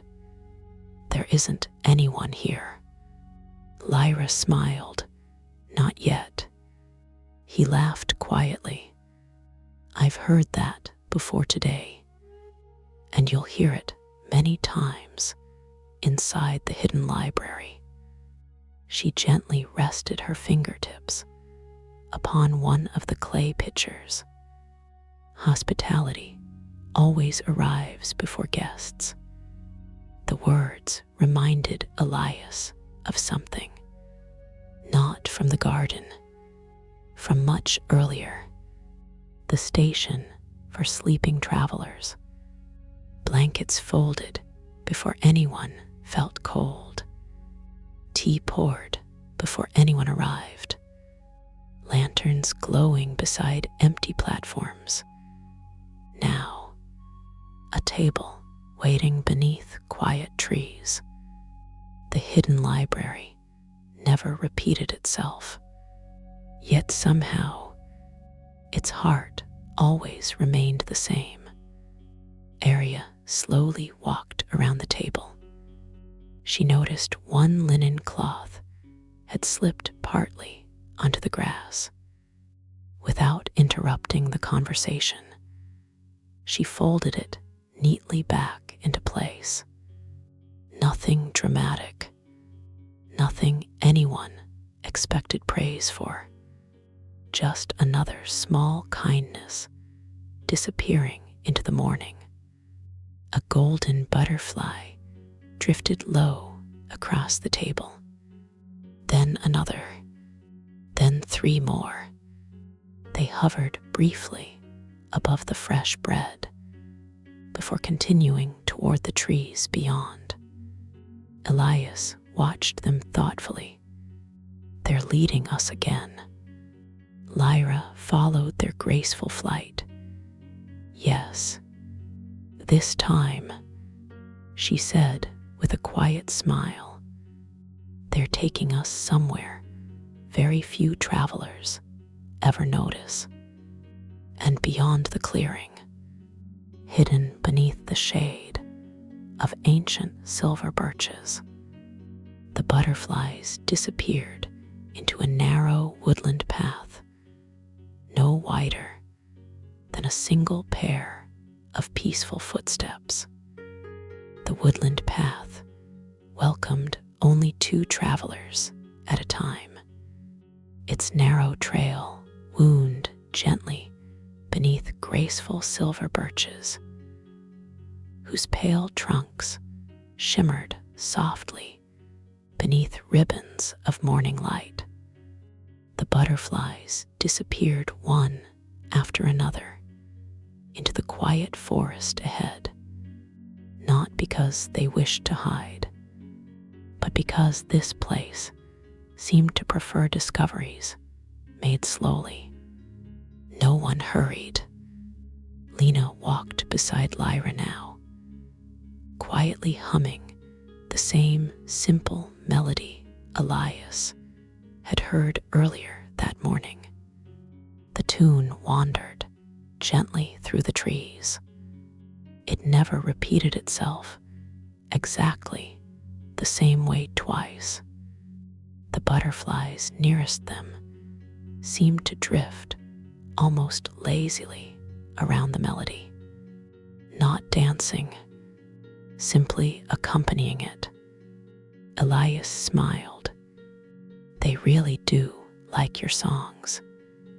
Lena shrugged with the wonderful seriousness only children could manage. "I think they liked them first." Elias laughed softly. "What do you mean?" She thought for a moment. "Maybe I only remembered them." Those words lingered quietly.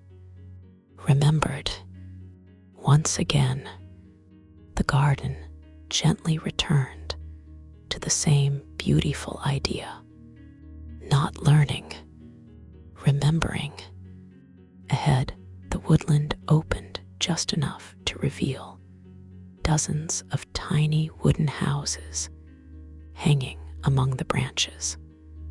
Birdhouses, some round, some square, some no larger than a teacup, others wide enough for entire families of sparrows. Everyone had been built differently. No two matched. No decoration competed for attention. Each simply belonged to the tree that carried it. Several birds rested peacefully nearby. None appeared frightened by the approaching travelers. Lena immediately lowered her voice even further. "They're sleeping." Elias looked upward. "But it's morning." Lyra smiled. "Not every traveler keeps the same hours." One tiny owl peered sleepily from a little cedar house before disappearing inside again. Another bird stretched its wings lazily without leaving its perch.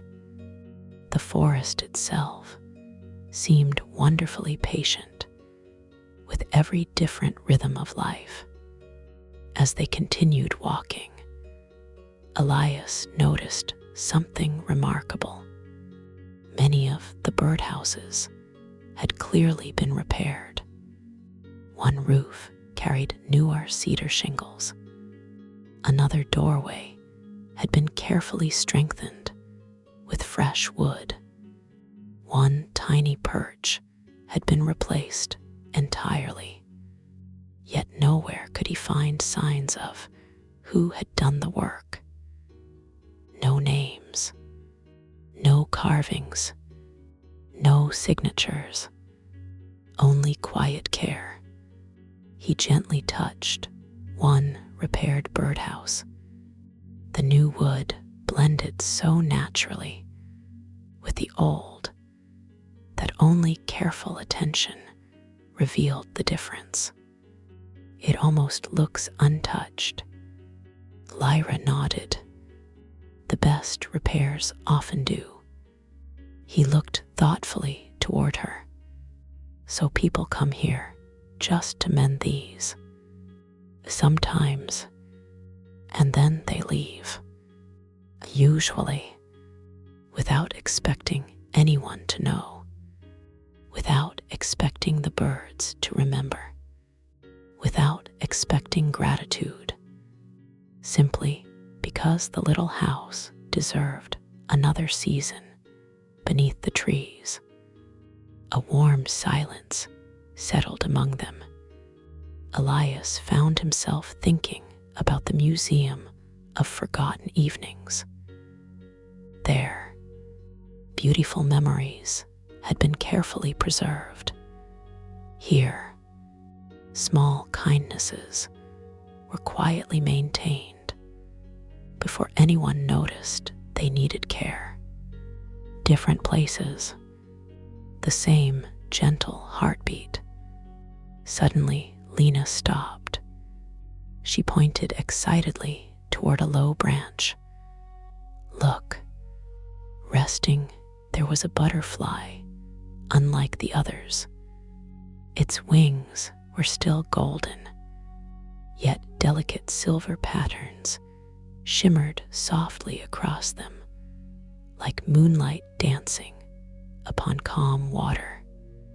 It remained perfectly still, not frightened, not curious, simply watching. Lyra's expression softened with quiet affection. We don't see many of those. Elias lowered his voice, almost instinctively. Is it different? She nodded, very. What makes it special? For several peaceful moments, Lyra simply watched the butterfly. When she finally answered, her voice had become wonderfully gentle. It has already completed its first journey. The butterfly slowly opened its luminous wings. Sunlight caught the silver markings. Then, without the slightest sound, it lifted gracefully into the forest, following a path only it seemed able to see. Elias watched until the silver-winged butterfly disappeared among the birch trees. For several moments, no one spoke. The ordinary golden butterflies continued drifting peacefully through the woodland, exactly as before. Nothing within the forest announced that something extraordinary had just happened. The garden seemed wonderfully uninterested in spectacle. Its greatest wonders simply appeared, then quietly continued on their way. At last, Elias looked toward Lyra. You said it completed its first journey. She nodded. I did. What journey? Lyra rested her fingertips lightly against the smooth bark of a silver birch. Instead of answering immediately, she watched another butterfly settle upon a fern before lifting away again. When every butterfly first arrives here, she began softly. Its wings shine only with gold. Elias looked upward as dozens drifted peacefully between the branches. And the silver, it isn't given. She smiled gently. It appears when Lyra's eyes wandered toward the place where the silver-winged butterfly had disappeared. When a kindness finishes becoming kindness, the answer puzzled him. I don't understand. I know. She laughed quietly. It took me many visits before I understood either. They continued walking. The woodland path gradually widened once more, revealing a quiet grove filled with smooth white stones arranged naturally beneath the trees. Some were large enough to sit upon, others no larger than a folded blanket. Several butterflies rested peacefully upon them, warming their delicate wings beneath gentle sunlight filtering through the branches. Lyra sat upon one of the larger stones. The others joined her. For a while, they simply listened. Somewhere above them, leaves whispered softly together. Far away, a woodpecker tapped patiently against an old cedar trunk. The forest itself seemed to breathe. Then Lyra spoke again. Imagine someone plants a tiny seed. Elias nodded.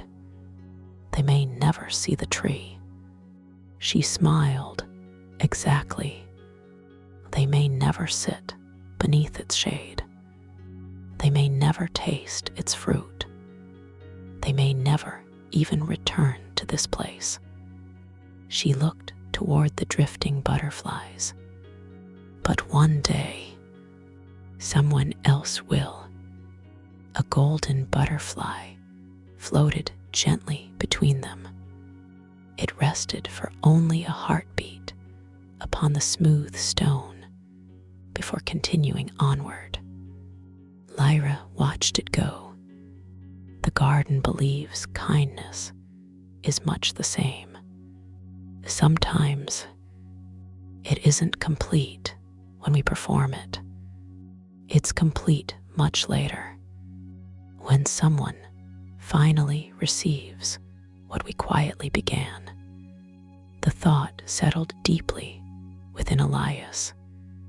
He remembered the tiny sapling Lena had watered, the bread waiting for travelers who had not yet arrived, the wooden cup filled for whoever might someday become thirsty.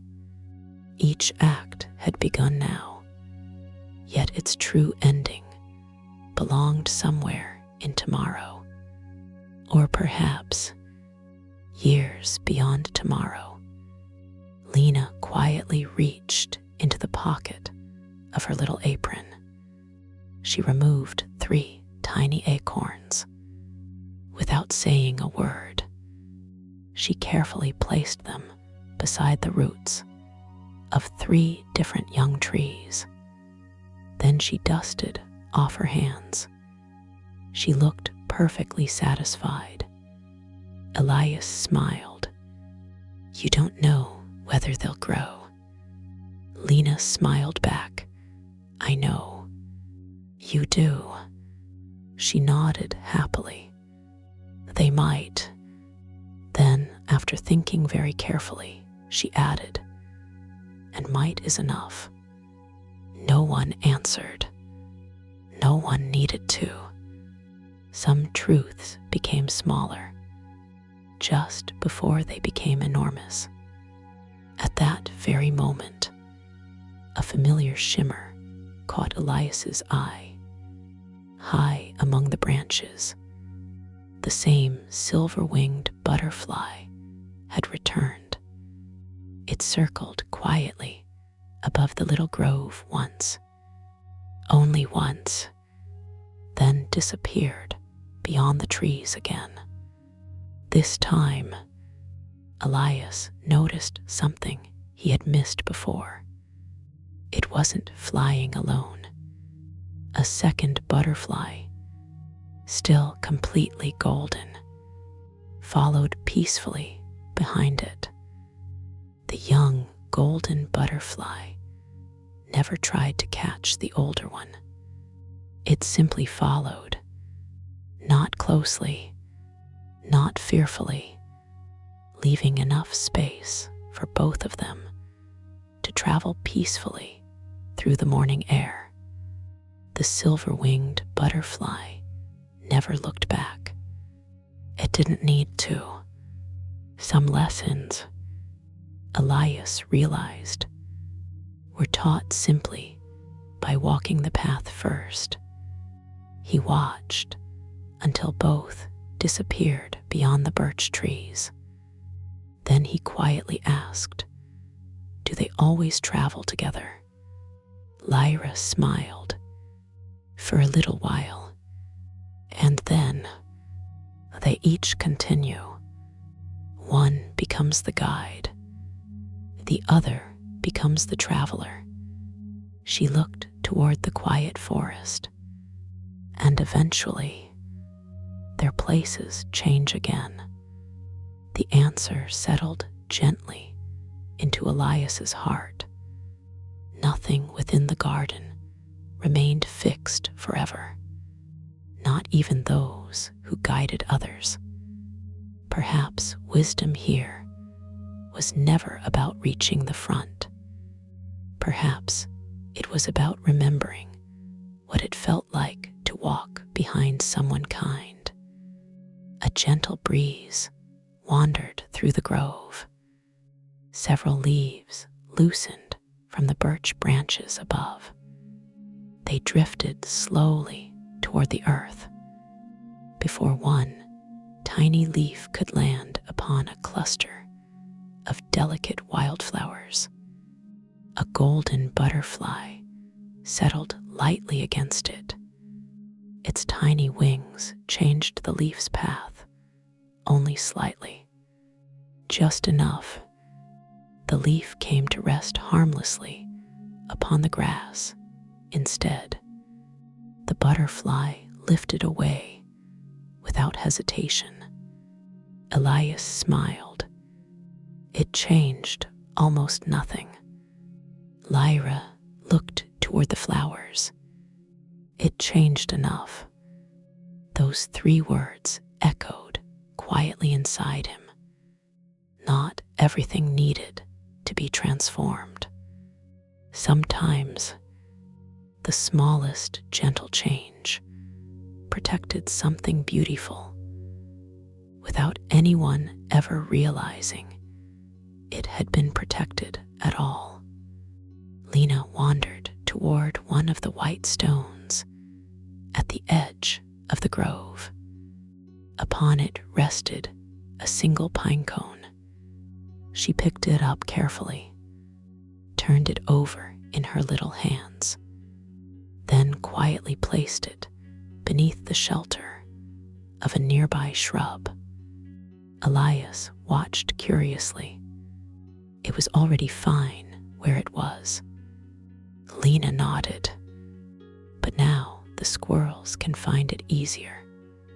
She dusted off her hands, then immediately became fascinated by a butterfly drifting past her nose. There had been no great reason for moving the pine cone, only a small possibility that it might help someone else. And somehow, that had been enough. Elias found himself wondering how many invisible kindnesses quietly shaped the world each day. Doors gently held open, blankets folded before winter, letters finally answered, meals quietly prepared, a patient conversation, a smile offered to someone who believed they had become invisible. Perhaps most of the goodness in the world was never celebrated because it had never been performed for celebration. The butterflies slowly began leaving the grove. One by one, they drifted toward the western side of the valley, where the sunlight had grown warmer. Lyra rose peacefully from the stone. "It's almost time." "For what?" Elias asked. She smiled. "For the oldest story in the garden." Arya looked toward her with quiet recognition. "You still tell it here." "Every day." Lena clapped her hands softly. "It's my favorite." Lyra laughed gently. "I know." She turned toward Elias. "It isn't written in any book. It has no beginning, no ending. It's simply..." She looked toward the countless butterflies disappearing into the warm afternoon light. "Continues each time someone chooses a kindness that nobody else may ever remember." For a long moment, Elias stood without speaking. Then he quietly followed them toward a story that had never belonged to a single storyteller, because it had always belonged to every gentle heart willing to continue it. The woodland gradually welcomed them back into sunlight. The silver birches grew farther apart until their graceful branches no longer formed a ceiling above the path. Instead, the sky slowly returned, bright, clear, wonderfully unhurried. The butterflies drifted ahead exactly as before, never asking to be followed, simply making it easy for anyone willing to walk gently enough to notice them. Lena skipped ahead for several cheerful steps, then, remembering where she was, slowed herself again. Elias smiled. She seemed to be learning that joy itself did not need to become quieter, only gentler. The narrow woodland trail slowly widened into another peaceful meadow, unlike any they had crossed before. This one was almost entirely white. White daisies, white lilies, white foxgloves, tiny white clover blossoms scattered like stars beneath the morning light. Only the butterflies carried color, thousands of soft golden wings drifting above a sea of white flowers. The contrast was breathtaking, almost as though kindness itself had become visible. In the very center of the meadow stood something unexpectedly simple.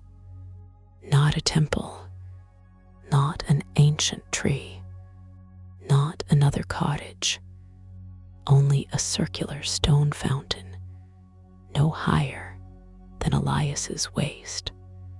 Its pale marble had weathered gently over countless seasons until it almost seemed to belong naturally among the flowers.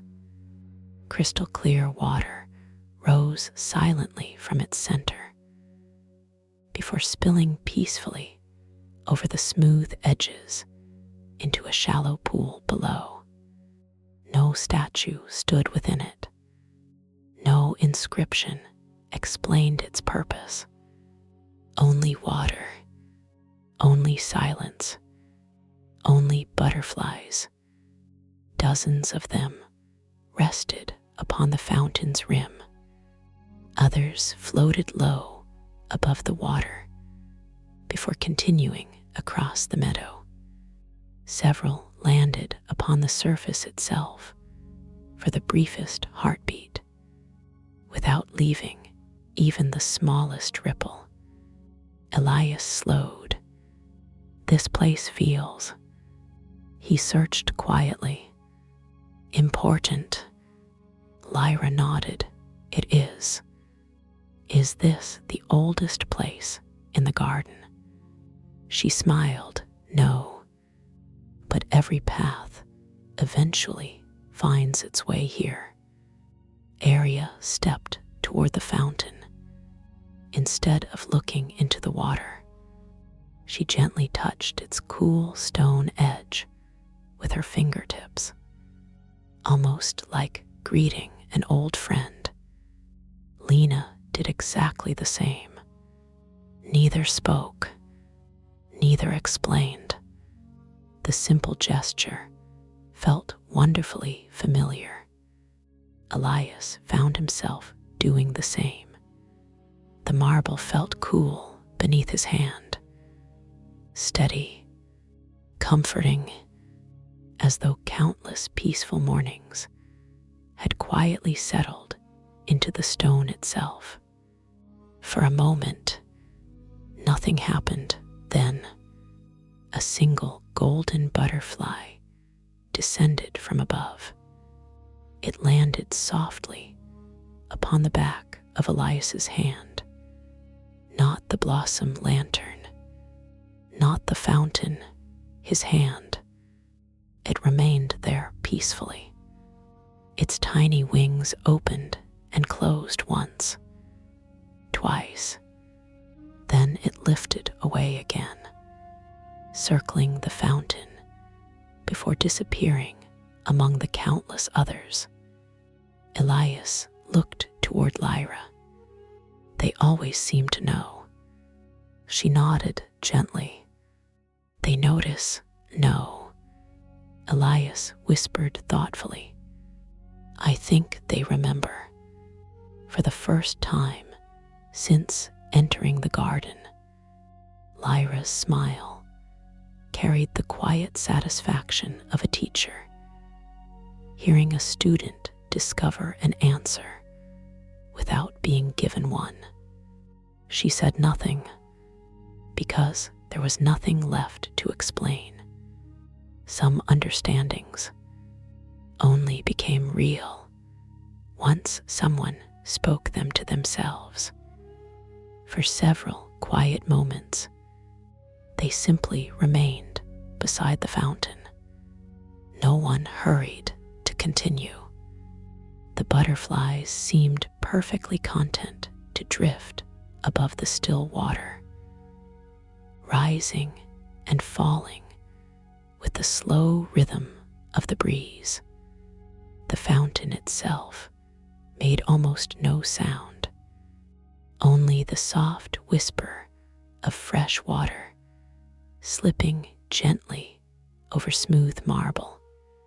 It reminded Elias of something, not the rushing rivers beyond the hidden library, not the rain inside the conservatory, something quieter, like listening to someone breathe peacefully while they slept. The thought made him smile. Perhaps even water knew there were places where silence deserved to remain the loudest voice. Lena carefully leaned over the fountain. She wasn't looking at her own reflection. Instead, she watched the butterflies mirrored upon the calm surface. One golden wing touched the water for the briefest heartbeat. Tiny circles spread outward. They reached the edge of the fountain, then quietly disappeared. Lena looked delighted. They never stay. Elias knelt beside her. The ripples. She shook her head. The butterflies. They always keep going. Lyra smiled softly. They've learned something very important. Elias looked toward her. What? She watched another butterfly drift peacefully across the fountain. They never mistake resting for stopping. Those words settled deep within him. How many times, he wondered, had he believed that slowing down meant giving up? The hidden library had quietly shown him something different. Rest was not the opposite of a journey. Sometimes it was the reason the journey could continue at all. A warm breeze wandered across the meadow. The scent of wild chamomile and white lilies drifted gently through the air. Somewhere nearby, bees hummed lazily among the flowers. Everything felt wonderfully alive, yet nothing demanded attention. As Elias looked around, he noticed several smooth wooden bowls resting beneath the fountain. Each had been carved by hand. No two matched. Some were light cedar, others deep walnut. Several showed tiny repairs where careful hands had lovingly mended old cracks rather replacing them. He picked one up. Its surface was polished smooth from years of gentle use. "What are these for?" Lyra answered without hesitation. "Sharing. Water. Whatever someone needs to share." He looked at the simple bowl again. "There aren't any rules. There never were." She smiled. "Sometimes someone offers fresh berries, sometimes flowers, sometimes bread, sometimes." She looked thoughtfully toward the butterflies. "Only quiet company." Elias slowly returned the bowl to its place. No locks, no instructions, no one watching. The hidden library trusted kindness far more than rules. That realization felt strangely comforting. Across the meadow, an elderly deer quietly emerged between the white flowers. Its silver-brown coat shimmered softly beneath the morning light. It walked toward the fountain without the slightest trace of fear. Lena immediately stepped back, not because Lyra told her to, because the deer had arrived first. The graceful animal lowered its head and drank peacefully. No one spoke. Even the butterflies seemed to drift a little farther away, leaving the quiet visitor undisturbed. When the deer had finished, it raised its gentle eyes toward the four travelers. For one brief, peaceful moment, it simply looked at them. Then it bowed its head ever so slightly, turned, and disappeared once again into the endless sea of white flowers. Lena smiled. It said thank you. Elias looked at her. Did it? She nodded with complete certainty. It didn't use words. She glanced upward as a butterfly floated overhead. Not everyone needs them. Elias looked toward Lyra. She simply smiled. Within the garden, that answer was more than enough. The deer had disappeared so quietly that only the gently swaying flowers remained to show where it had passed. For several peaceful moments, no one moved. The fountain continued its slow, endless song. The butterflies drifted through the warm morning air, and the white meadow seemed to breathe with the same calm rhythm as the hidden library itself. Elias found his eyes returning to the little wooden bowls resting beneath the fountain. Each one had been repaired differently. Some carried tiny wooden pegs, others thin silver seams.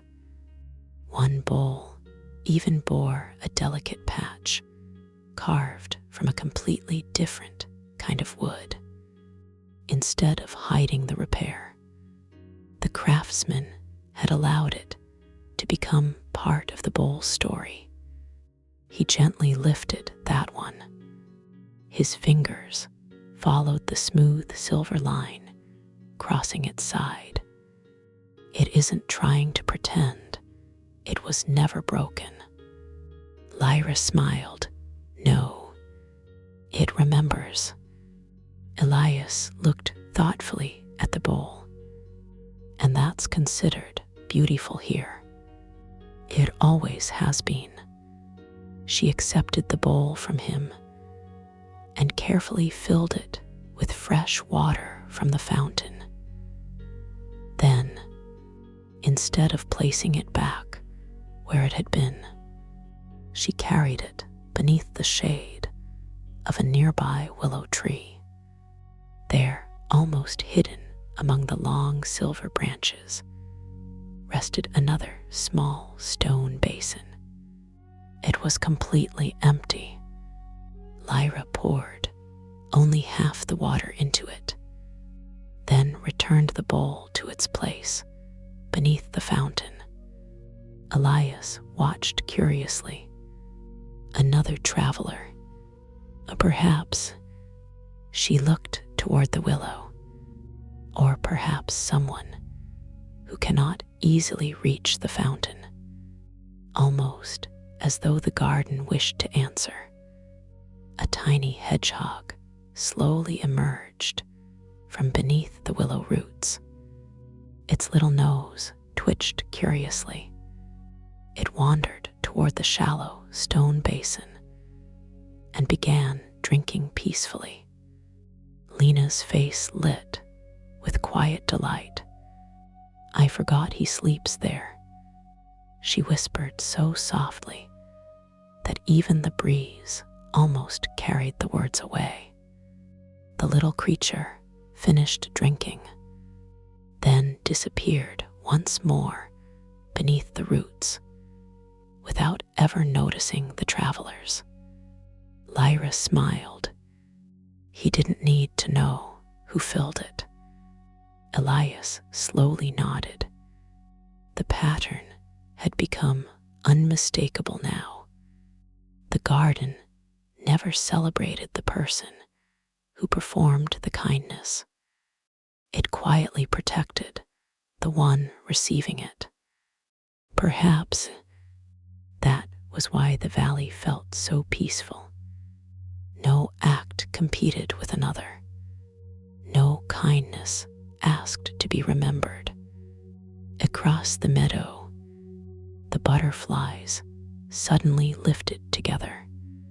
Not all of them, only a small group, perhaps 20. They circled once above the fountain before drifting toward the far side of the white meadow, where tall flowering grasses swayed gently beneath the warm breeze. Lena looked up immediately. "They are visiting." "Visiting what?" Elias asked. She looked toward Lyra before answering. "The keepers."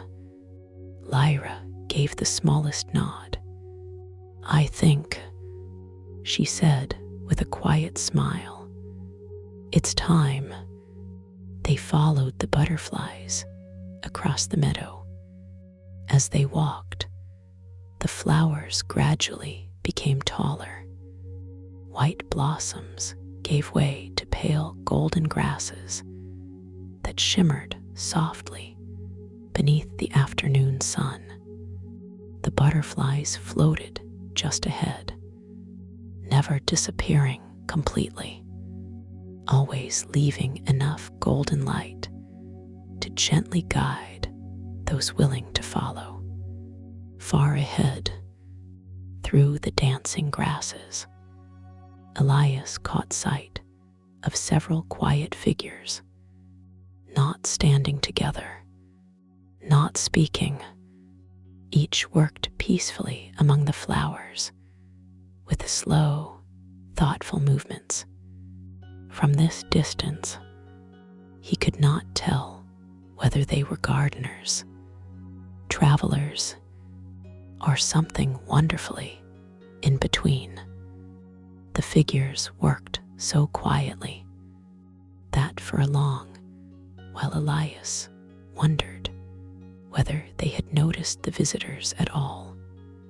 There were 6 of them.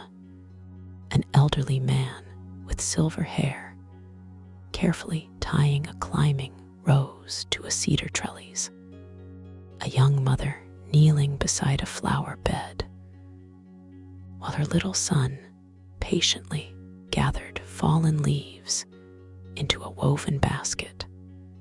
A woman quietly mending a weathered wooden fence, a traveler gently sweeping the stone pathway with a simple birch broom, and farther away, an old gardener slowly planting tiny white seedlings beneath the afternoon sun. None wore matching clothing. None carried symbols of importance. No one seemed to be leading the others. Each simply cared for one small corner of the garden. The butterflies drifted peacefully among them, sometimes settling upon a shoulder, sometimes resting briefly on a hat brim, sometimes circling quietly above someone who had paused to admire a flower. The people rarely looked up. They simply smiled and continued their work. Elias slowed. "They are called the keepers." Lyra nodded. "They never gave themselves that name." "Then who did?" She watched an elderly woman gently straighten a leaning sunflower. "I don't think anyone remembers." The answer somehow felt perfect. Titles mattered very little inside the hidden library. Actions always lasted longer. As they approached, no one stopped working. Instead, each greeted them in the simplest possible way. The old gardener smiled warmly. "Good afternoon." The young mother gave a gentle nod. The traveler with the birch broom quietly stepped aside so everyone could pass comfortably. Nothing more. No ceremony. No introductions. Only the peaceful welcome one neighbor might offer another. Lena happily waved toward the elderly gardener. He waved back without putting down the tiny seedling in his hands. Elias noticed something curious. Although every keeper was doing something different, their work shared one beautiful quality. None of it was urgent. No one rushed. No one appeared overwhelmed.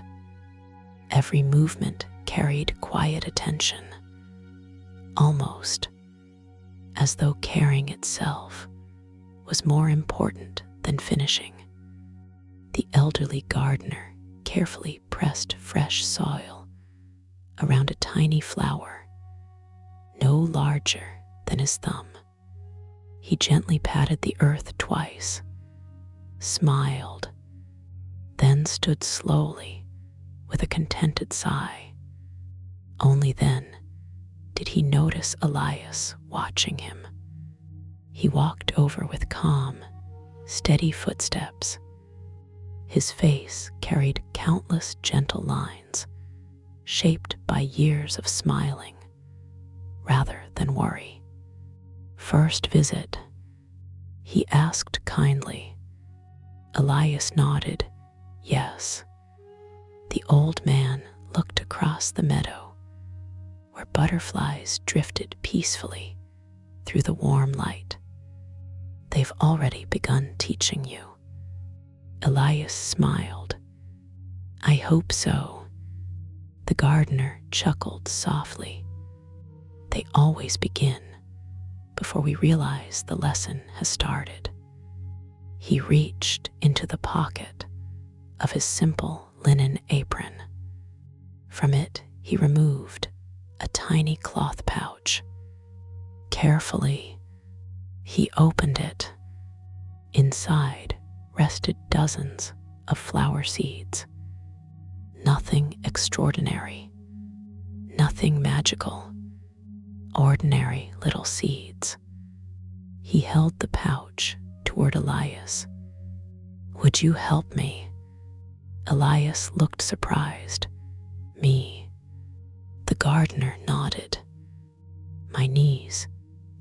enjoy climbing that little hill quite as much as they once did. He pointed toward a quiet patch of open earth nearby. It needs only a handful. Without hesitation, Elias accepted the small pouch. The old man thanked him as though he had just received something precious, instead of asking for a favor. And somehow, that simple gratitude made the tiny task feel wonderfully important. The little cloth pouch felt surprisingly light. Elias loosened its drawstring and looked inside once more. Dozens of tiny seeds rested quietly in his palm. Each one was smaller than a raindrop, simple, unremarkable, almost impossible to imagine as flowers. The elderly keeper smiled gently. "They don't look like much." Elias smiled back. "No, they rarely do." The old man began walking slowly toward the little hill. Elias followed beside him, while the others remained peacefully among the flowers. Neither hurried. The butterflies drifted overhead, their golden wings casting tiny flickers of light across the meadow. When they reached the patch of open earth, the keeper stopped. The soil had already been loosened. Someone had quietly prepared it earlier that morning. Again, the garden reminded Elias of one of its oldest truths. Preparation always came before need. The old man knelt slowly. "This place has been waiting." He looked toward Elias. "Would you like to do the honors?" Without speaking, Elias knelt beside him. He opened his hand. The tiny seeds rested there, like scattered grains of warm sunlight. "What should I do?" The keeper smiled. "Nothing difficult, only one seed at a time." Elias nodded. Carefully, he placed the first tiny seed into the soft earth. Then another, then another. He noticed himself slowing naturally. There was no advantage in rushing something so small. Each seed deserved its own quiet moment. The elderly keeper never corrected him, never instructed him. He simply watched with peaceful eyes. After the last seed had been planted, Elias gently covered them with a thin layer of warm soil. He looked up. "That's all." The keeper smiled. "That has always been enough." Lena skipped over, carrying a tiny wooden watering can. Without a word, she carefully watered the little patch of earth. Only enough, never too much. She looked proudly at Elias. "Now they can begin." He smiled. "But we won't see them bloom." She shook her head happily. "Probably not." She seemed completely satisfied with that answer. Elias looked across the meadow. The flowers surrounding them had been planted by hands he would never know. The trees had been tended by travelers long forgotten. The pathways had been swept by people who had quietly continued their journey's years before he ever discovered the hidden library. Yet, because of them, he had walked through beauty today. A warm feeling settled quietly inside his heart. Perhaps gratitude sometimes traveled farther through time than kindness itself. The elderly keeper slowly rose to his feet. He gently brushed the earth from his hands. Then, after a thoughtful pause, he looked toward Elias. "One day," he said softly, "someone you've never met will rest beneath the flowers that grow here." Elias followed his gaze toward the quiet hillside. "They'll never know." The keeper smiled with peaceful certainty. "They won't need to." Above them, one golden butterfly drifted down. It circled the newly planted earth once, only once, then quietly rose back into the warm afternoon sky. Elias watched until it disappeared into the endless river of glowing wings. For the first time since entering the garden, he understood why the butterflies were always moving. They weren't searching for kindness. They were quietly following it, wherever gentle hearts chose to leave it behind. The hillside slowly disappeared behind them. The tiny patch of freshly planted earth remained hidden among countless other flowers. Within only a few days, no traveler would ever know exactly where Elias had knelt that afternoon. And somehow, that made him happier than being remembered. The butterflies drifted onward. This time, they flew lower than before, almost brushing the tops of the golden grasses as they wandered deeper into the valley. The afternoon light had begun softening. It was still warm, yet the bright brilliance of morning had quietly become something gentler. Long shadows stretched peacefully beneath the wildflowers. The breeze carried the comforting scent of chamomile, honey, and distant apple blossoms. Lena walked ahead, occasionally reaching out her tiny hand, not to catch the butterflies, only to let them fly close enough that their golden wings brushed gently past her fingertips. Sometimes one did, sometimes none came at all. She seemed equally delighted by both. Elias smiled.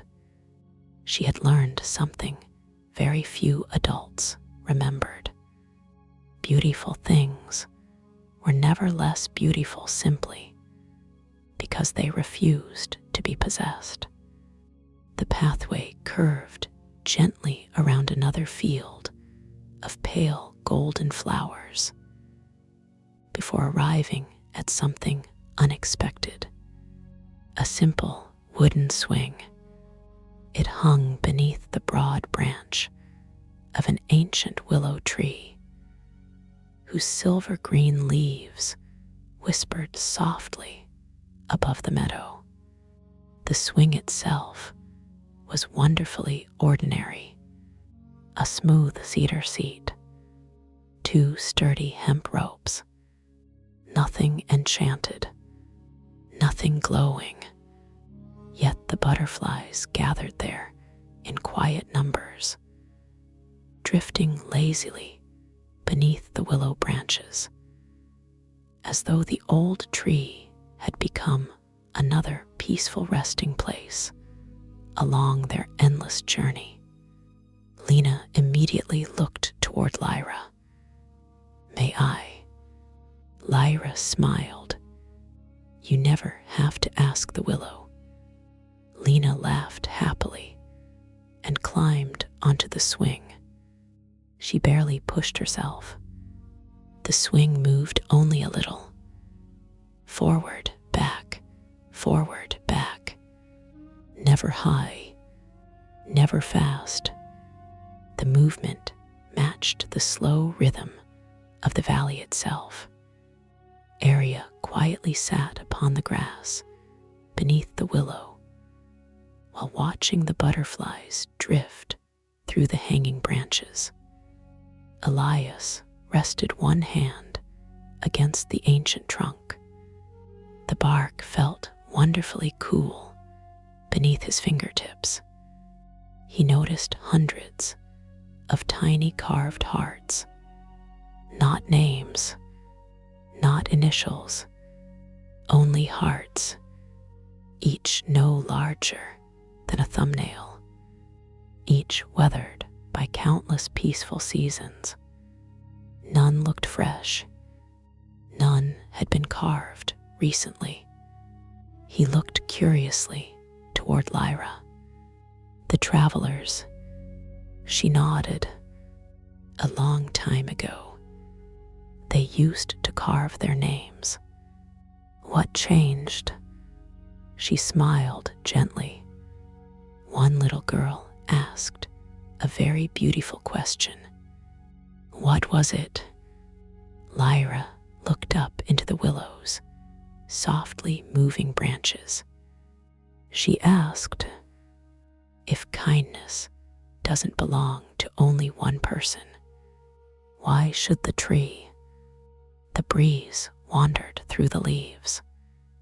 Tiny shafts of sunlight danced gently across the swing, where Lena continued rocking peacefully. After that, Lyra continued.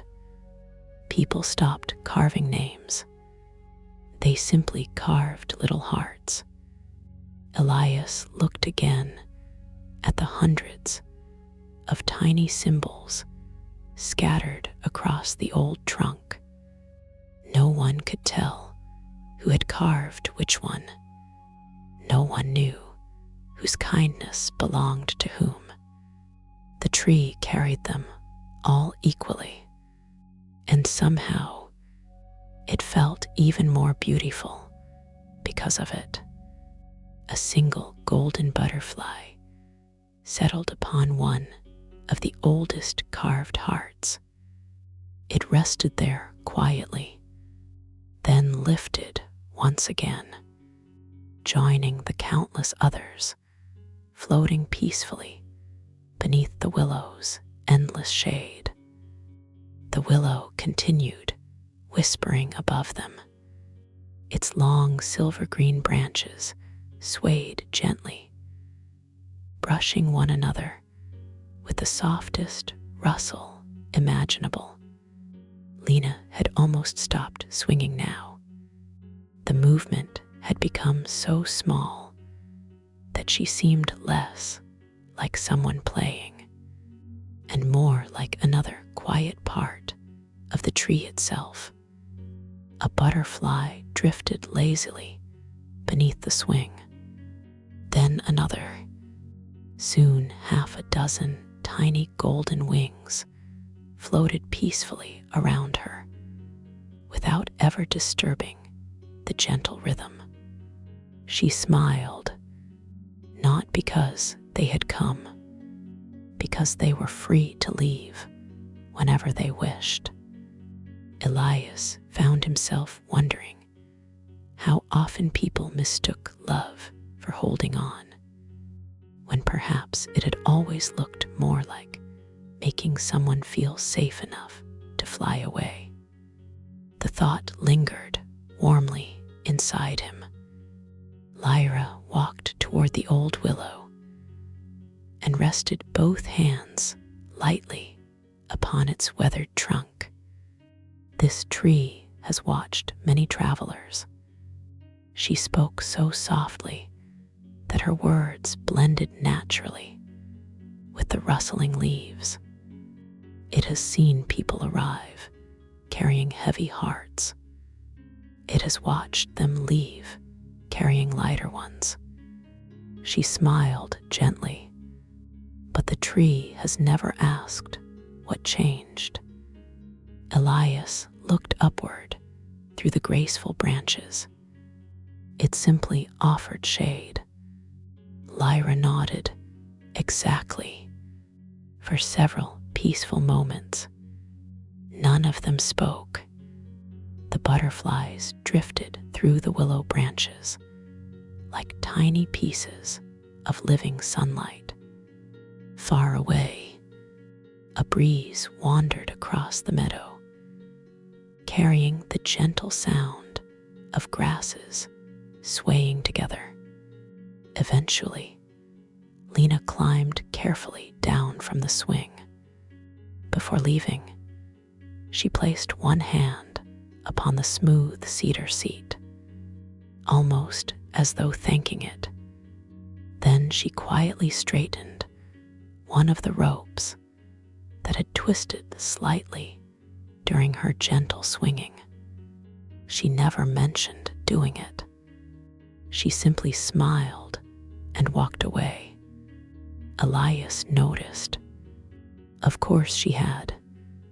She left things just a little better than she found them. Not because anyone expected it, because it had quietly become part of who she was.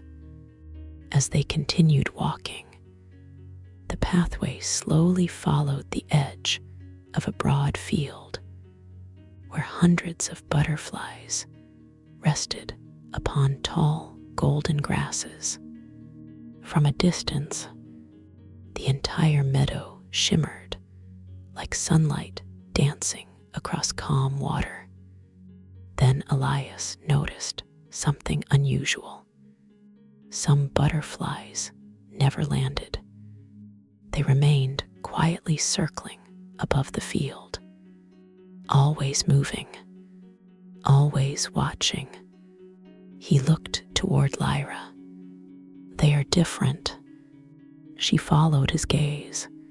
Yes, they are the watchers. He looked surprised. I thought all the butterflies were the same.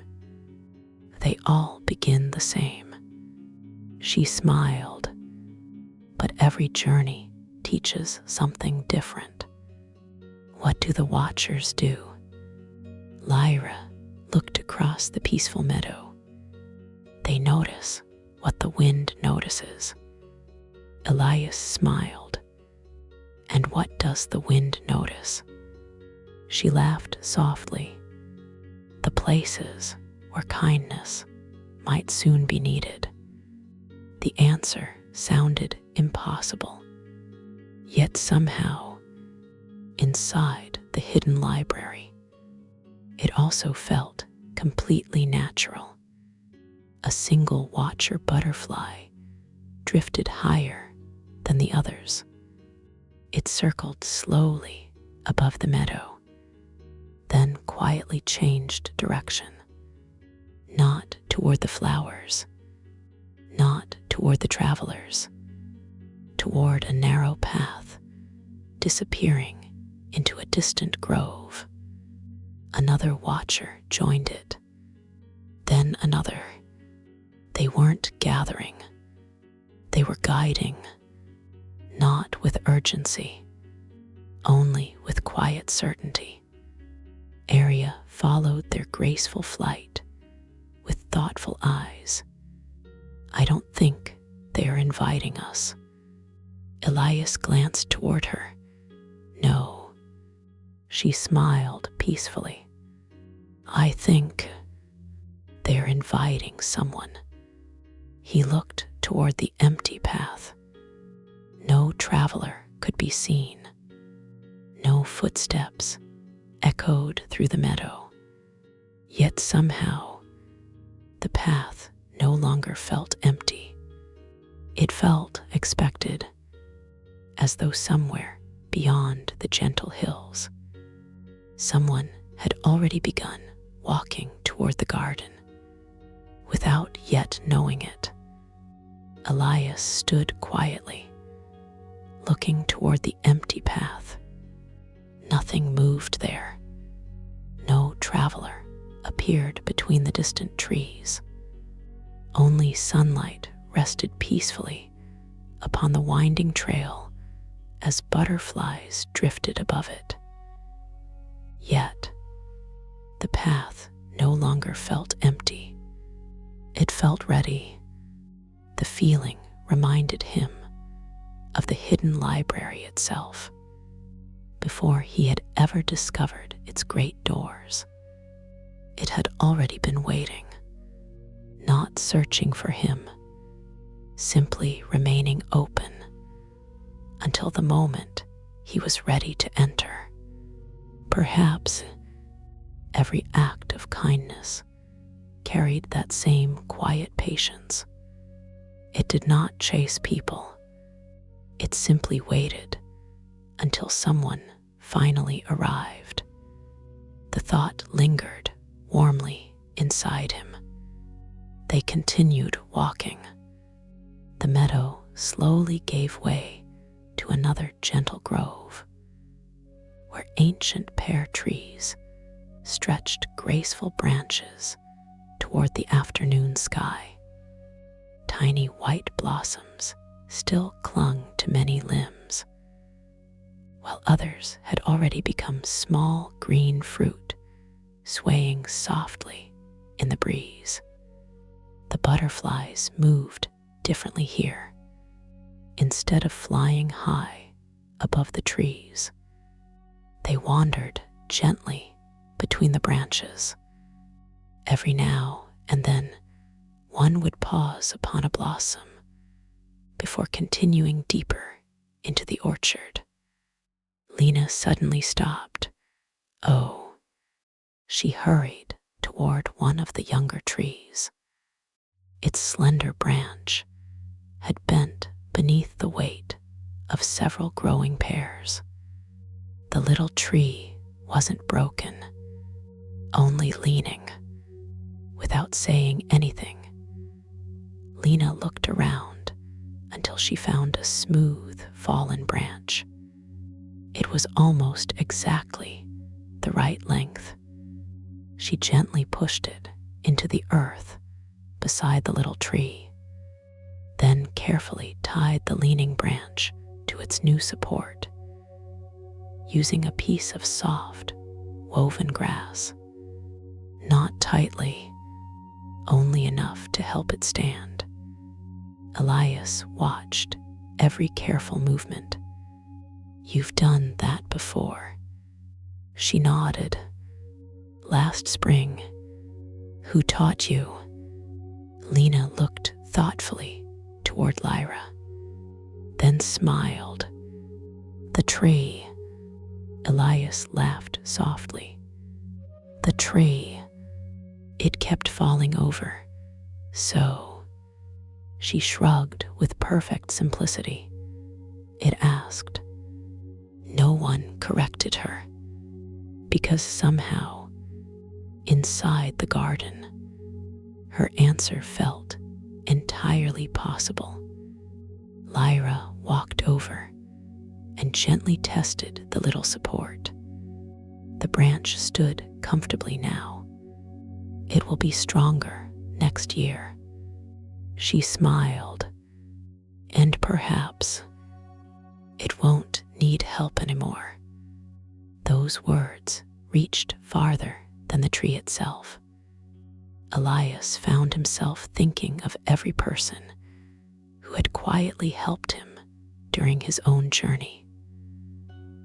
Rowan, the clockmaker, the keeper of the tea house, the mapmaker, Area. Each had offered support, never expecting him to lean forever, only until he had found his own strength. Perhaps real kindness never created dependence. It quietly prepared someone to continue walking alone. A warm breeze passed through the orchard. Hundreds of blossoms floated gently downward, like soft white snow.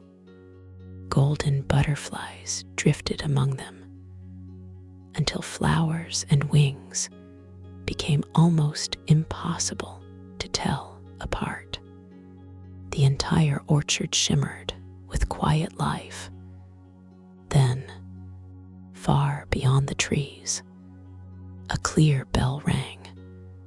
Only once, not loud, not urgent, just one beautifully gentle note carried across the valley.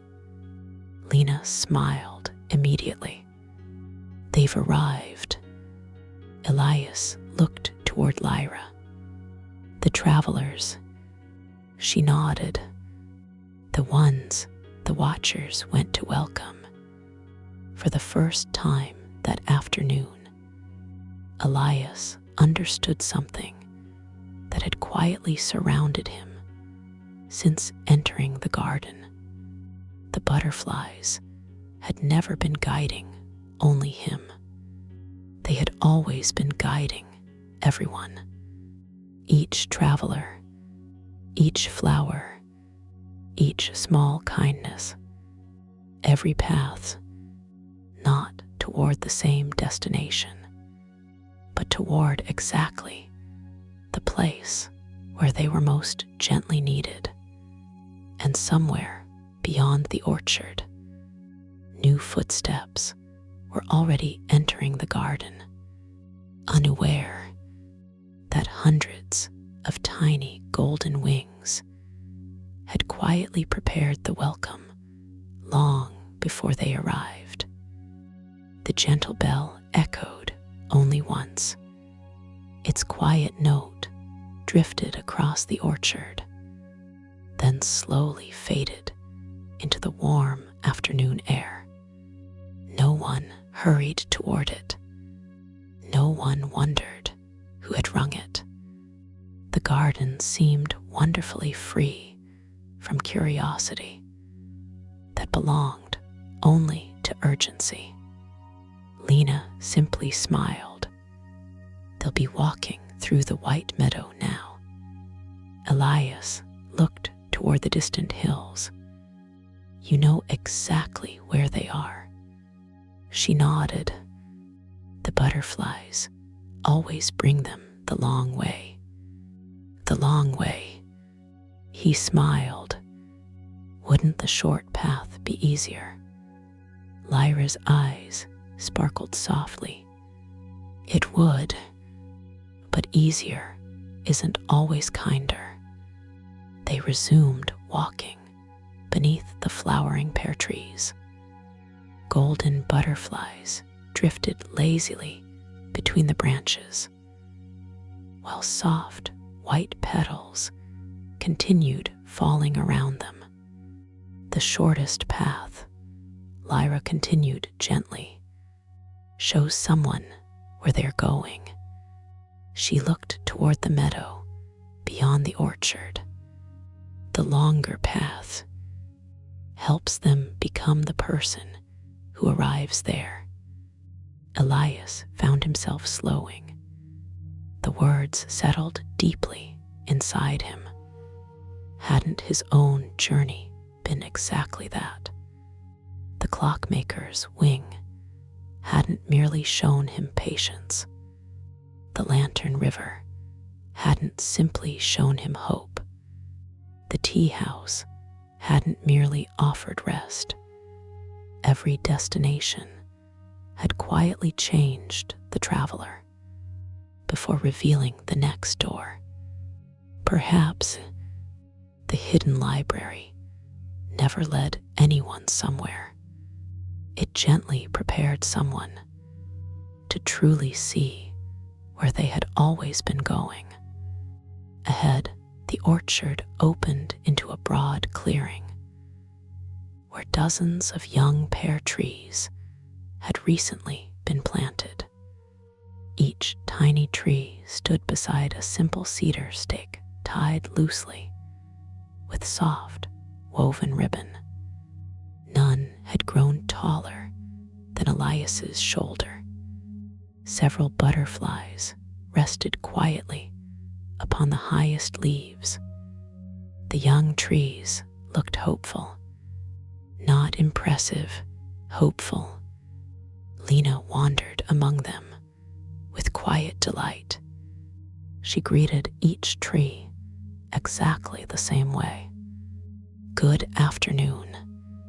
She smiled at everyone, as though expecting an answer.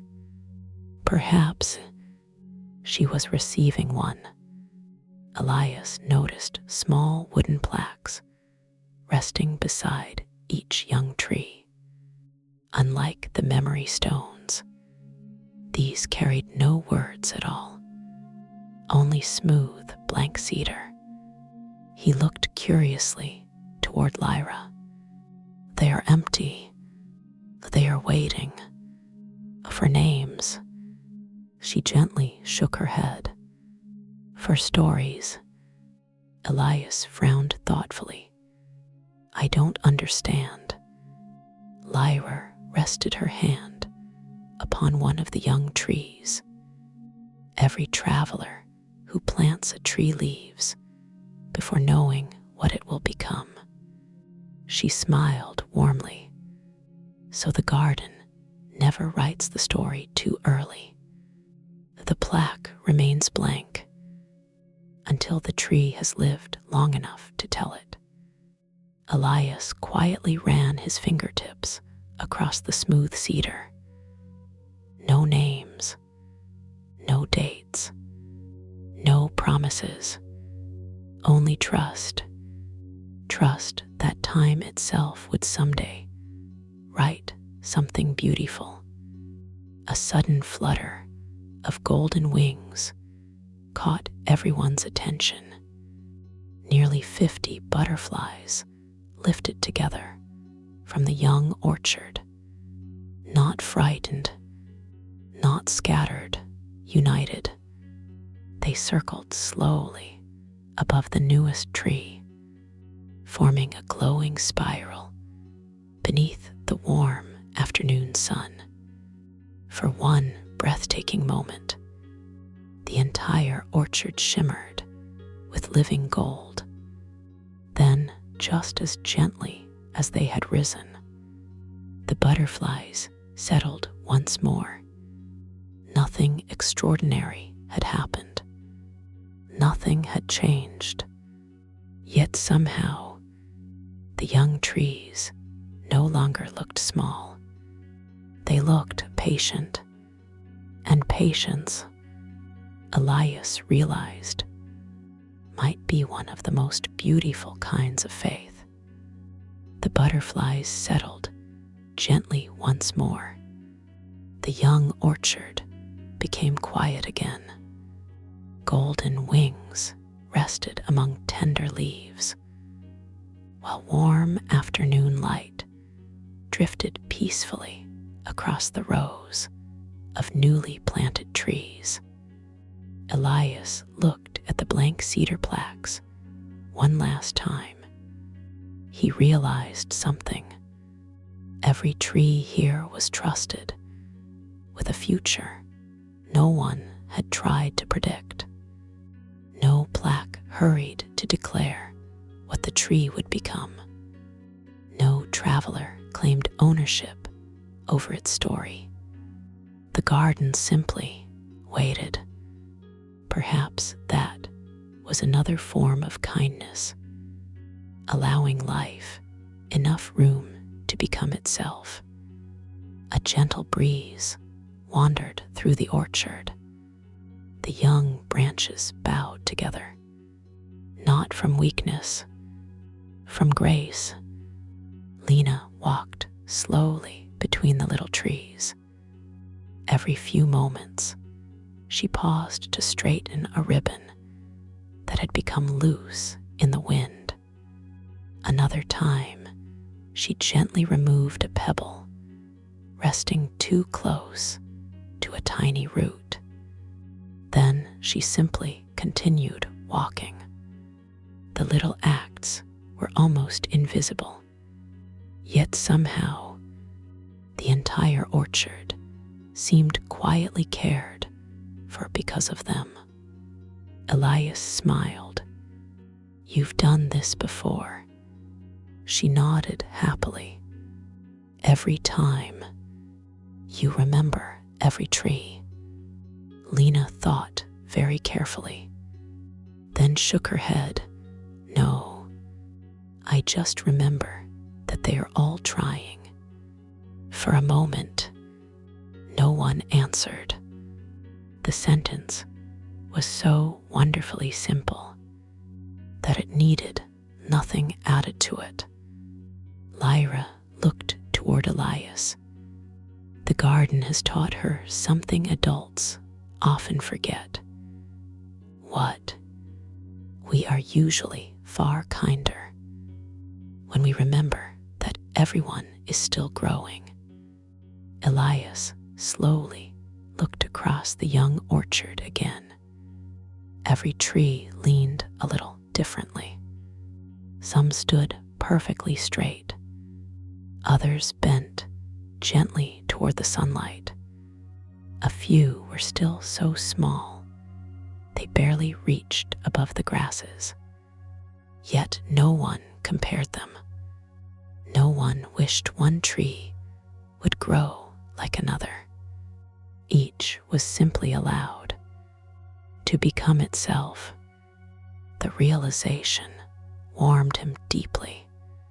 How often, he wondered, did people become weary because they compared journeys that had never been meant to look alike? The butterflies seemed to know better.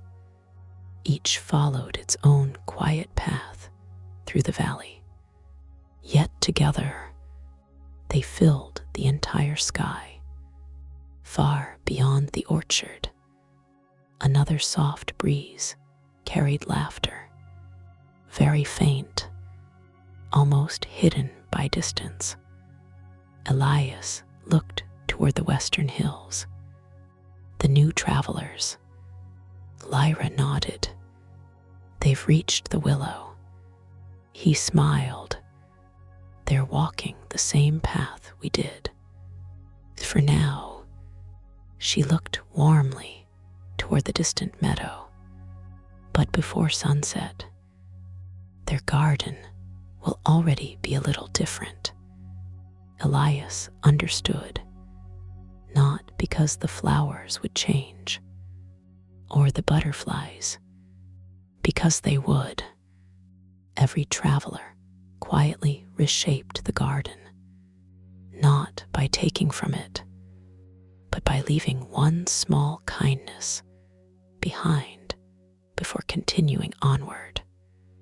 The garden grew, not from magic alone, but from countless gentle hearts, adding one invisible thread after another through generations of peaceful travelers. The butterflies slowly lifted once again. This time, they didn't fly ahead.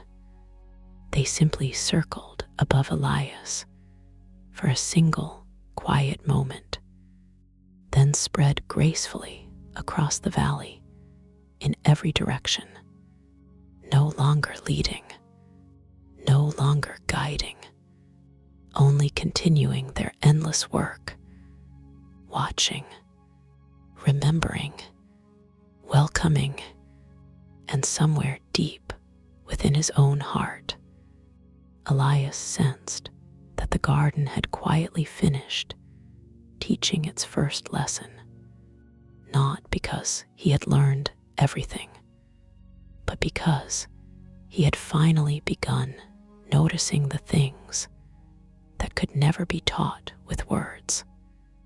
The afternoon slowly leaned toward evening. The golden sunlight softened until every flower seemed wrapped in quiet amber light. The butterflies no longer wandered across the valley quite as freely as before. Little by little, they all began drifting toward the same distant hillside.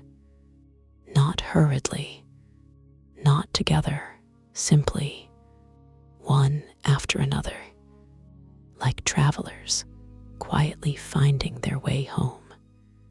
Elias noticed the change almost immediately. "They're gathering." Lyra smiled. "Yes, they always do. Every evening." She nodded. Without fail, Lena looked toward the glowing hillside with bright eyes. "They don't like being late." Elias laughed softly. "I didn't know butterflies cared about time." "They don't," Lyra replied gently. "They care about one another." The answer lingered quietly between them as they followed the slow river of golden wings. The path climbed gently upward through fields of pale lavender and white evening primroses that had only just begun to open beneath the lowering sun. The air itself felt different now, warmer, quieter, filled with the comforting feeling that the day had done everything it needed to do. No one hurried to finish anything. Nothing felt unfinished ahead. The hillside gradually revealed a magnificent circle of ancient cedar trees standing shoulder to shoulder, as though protecting something precious hidden within. Their trunks were enormous, older than any Elias had seen since entering the hidden library. Golden butterflies flowed gently between them, disappearing into the quiet grove beyond. Lyra slowed naturally. "So," she whispered, "we've arrived." Elias looked toward the peaceful ring of trees. "The oldest story." She nodded. "The oldest one we still tell."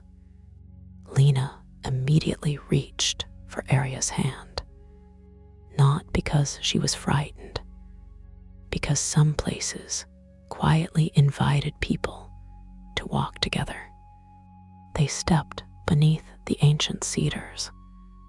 Instantly, the sounds of the valley became wonderfully distant. Even the breeze seemed to lower its voice.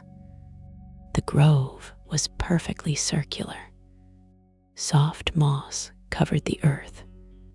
Wild white flowers bloomed naturally between great cedar roots.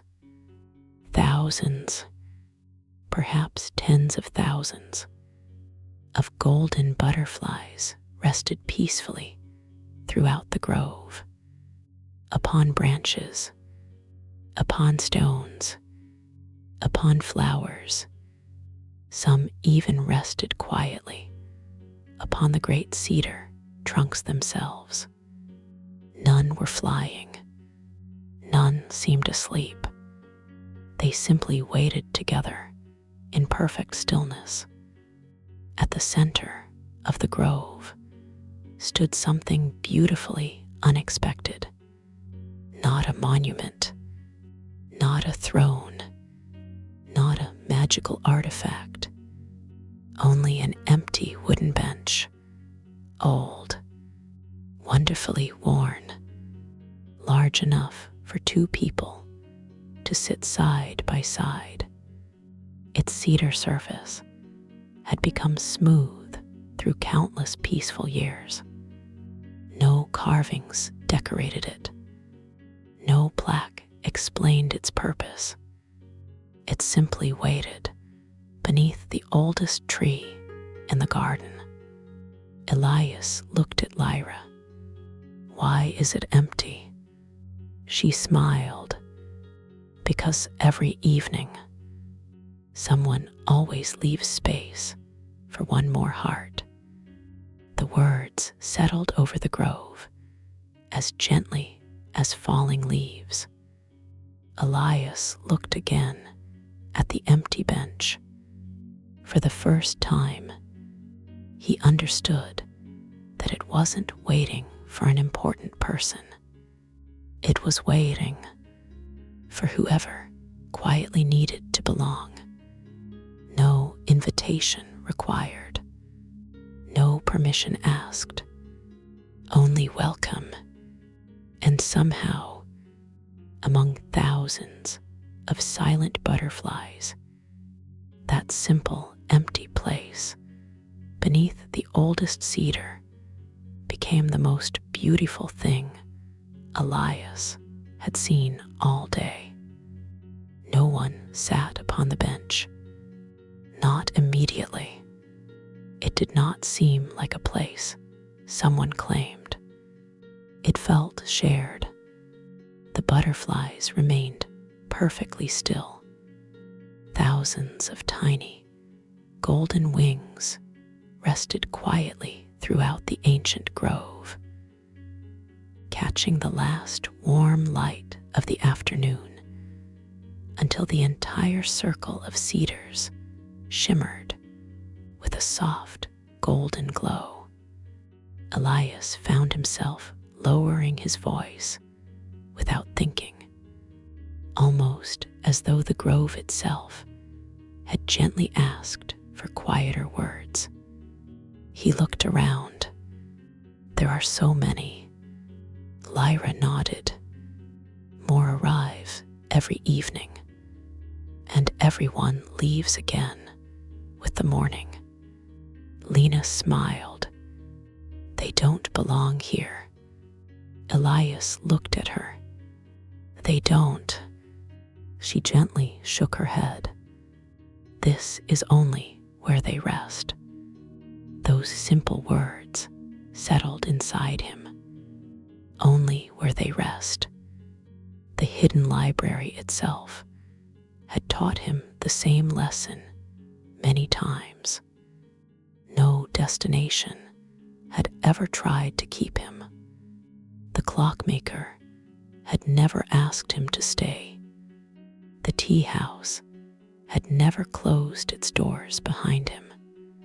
The moon conservatory had never whispered, "Remain here forever." Every place had offered peace, then quietly trusted him to continue his journey. Perhaps real love never asked someone to stop growing. A tiny breeze wandered through the oldest cedar. The butterflies did not scatter.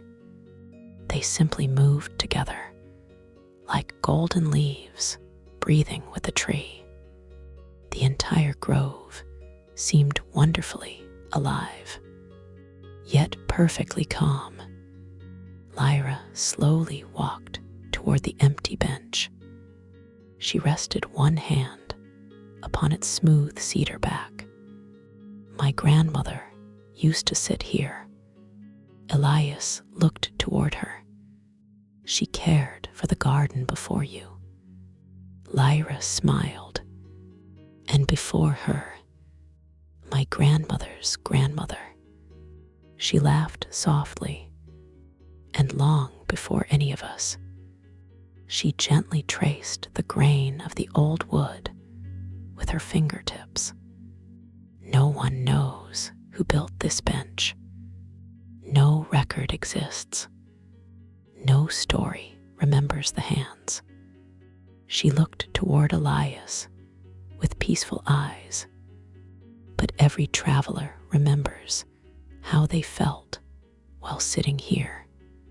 For several quiet moments, the four companions simply stood together beneath the ancient cedar. Then, to Elias' surprise, Arya slowly walked toward the bench.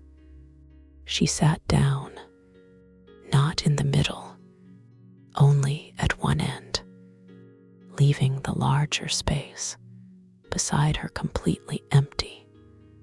Lena immediately climbed onto the grass at her feet instead of joining her. Elias smiled. "You left room." Arya nodded.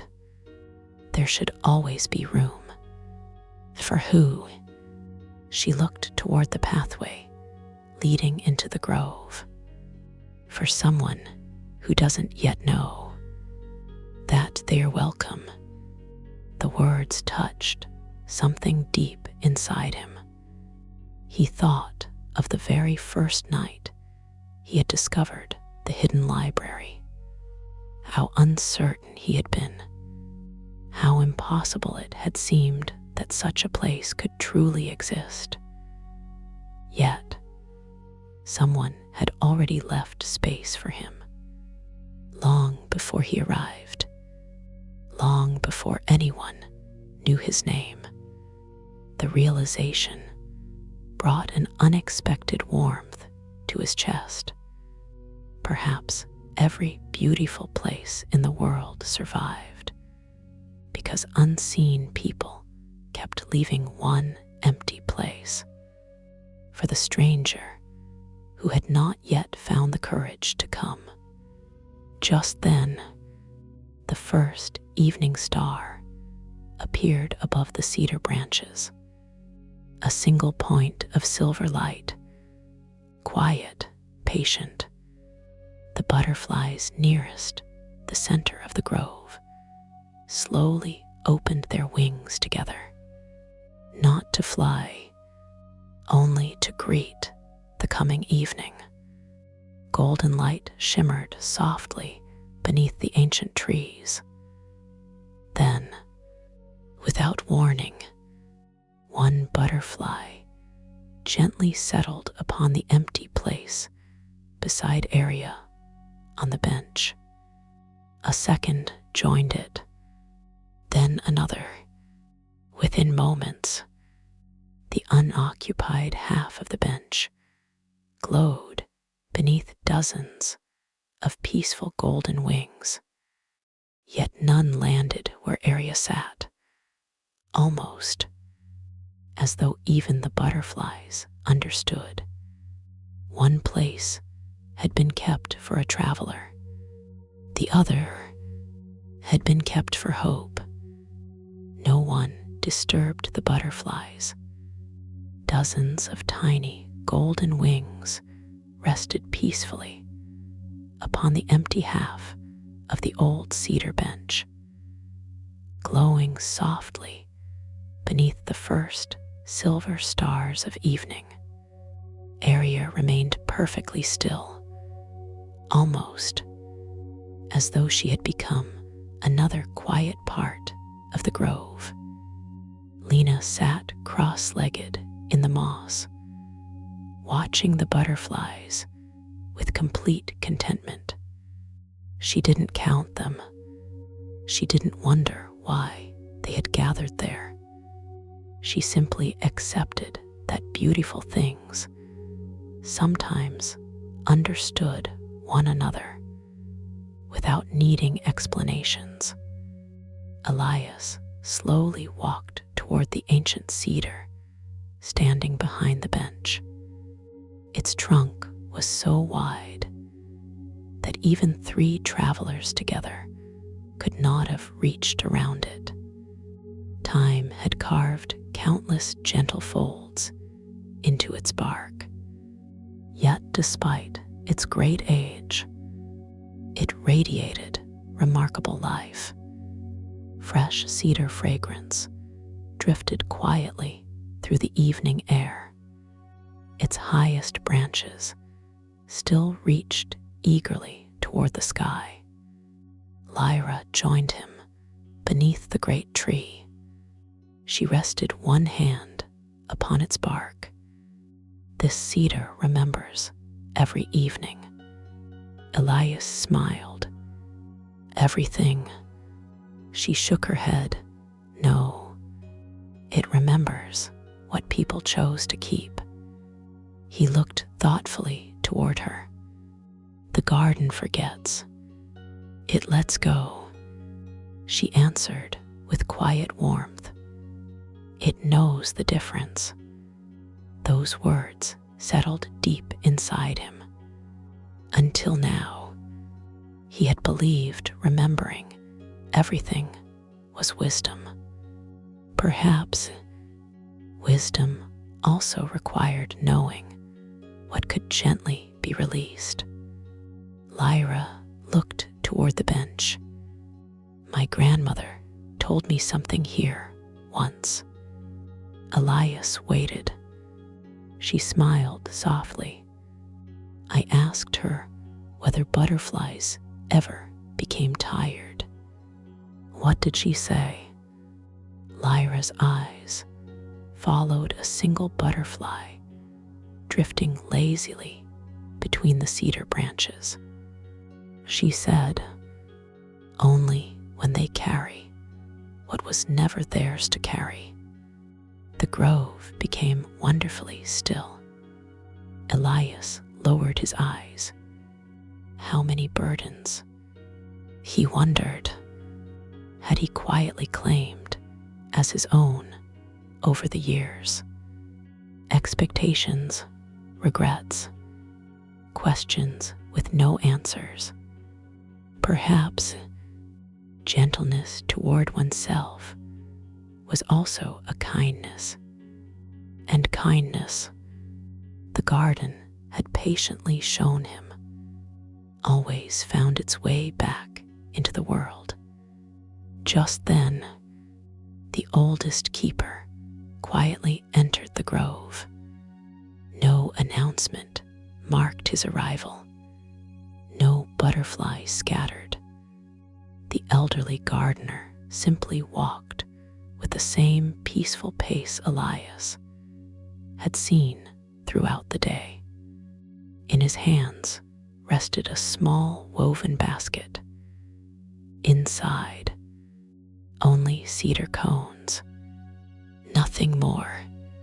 He smiled warmly as he approached. Without speaking, he placed one cedar cone upon the empty bench, then another beside the ancient tree, a third near the entrance to the grove. He continued until every cone had found its own quiet place. Elias watched curiously. They are beautiful. The old keeper smiled. They are tomorrow. He gently turned one cedar cone in his weathered hands. Every year, the oldest tree gives away thousands. Yet it never becomes smaller. He looked toward the great cedar towering above them. It grows by giving. Those simple words echoed quietly beneath the branches. Lena carefully picked up one fallen cedar cone lying near her feet. She looked at the keeper. May I? He smiled. If the tree has already offered it, then it has already become yours to care for. She hugged the little cone gently against her dress, not like a treasure, like a promise. Far above, another evening star quietly appeared. Then another. The butterflies slowly opened their wings together once more.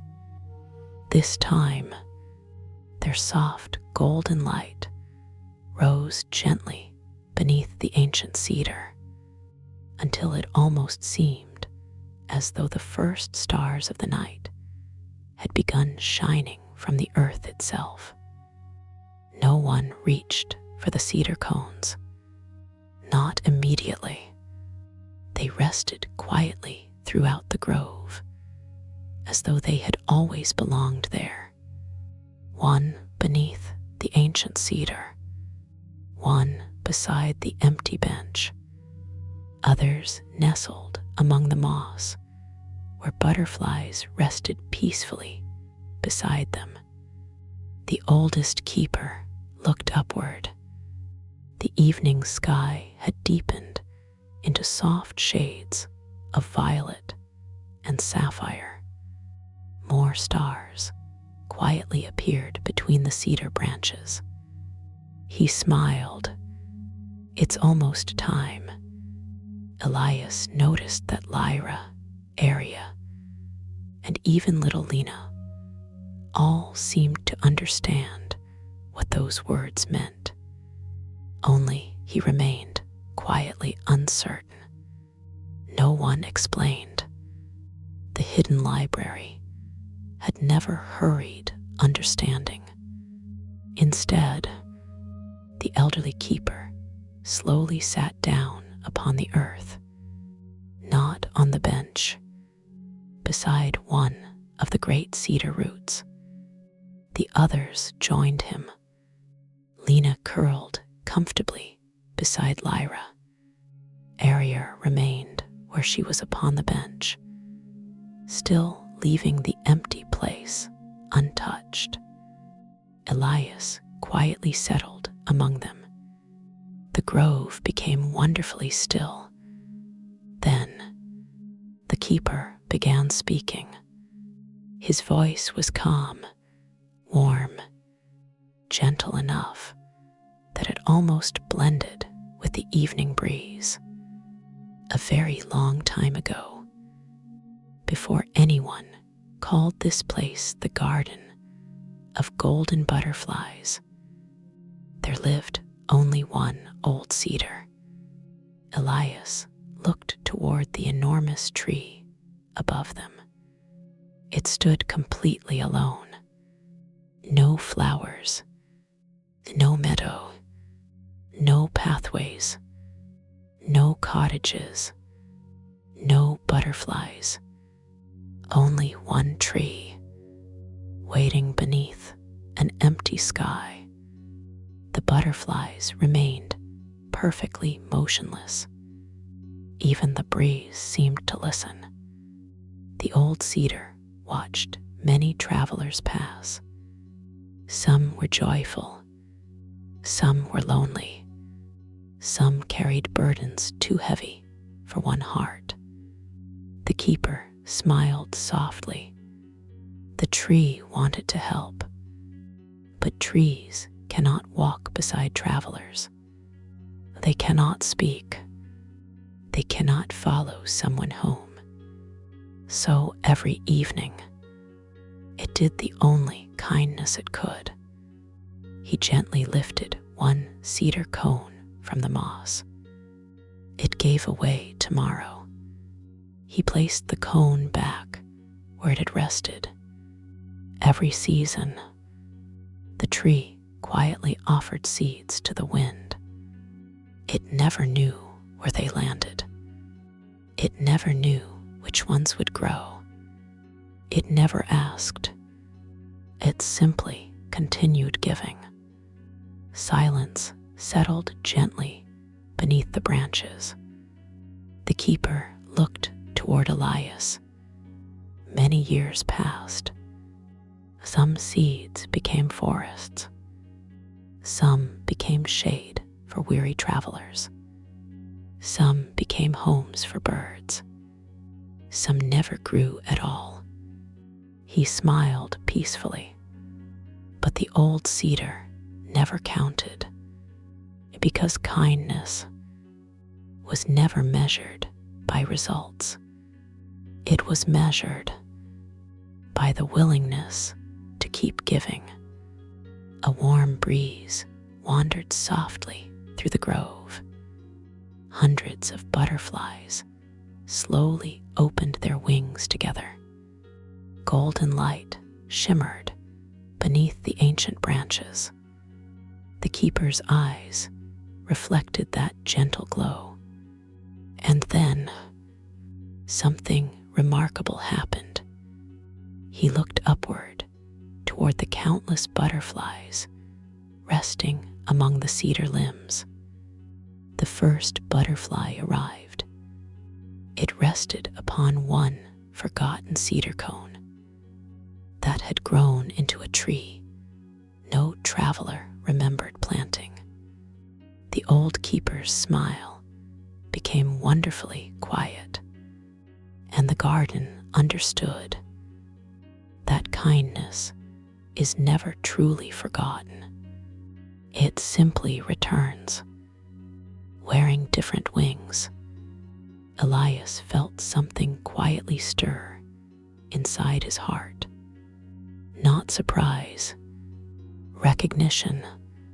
He thought of Rowan lighting lanterns, the clockmaker repairing time for strangers, the tea house serving those who had not yet arrived, the keeper at the station folding blankets before anyone felt cold.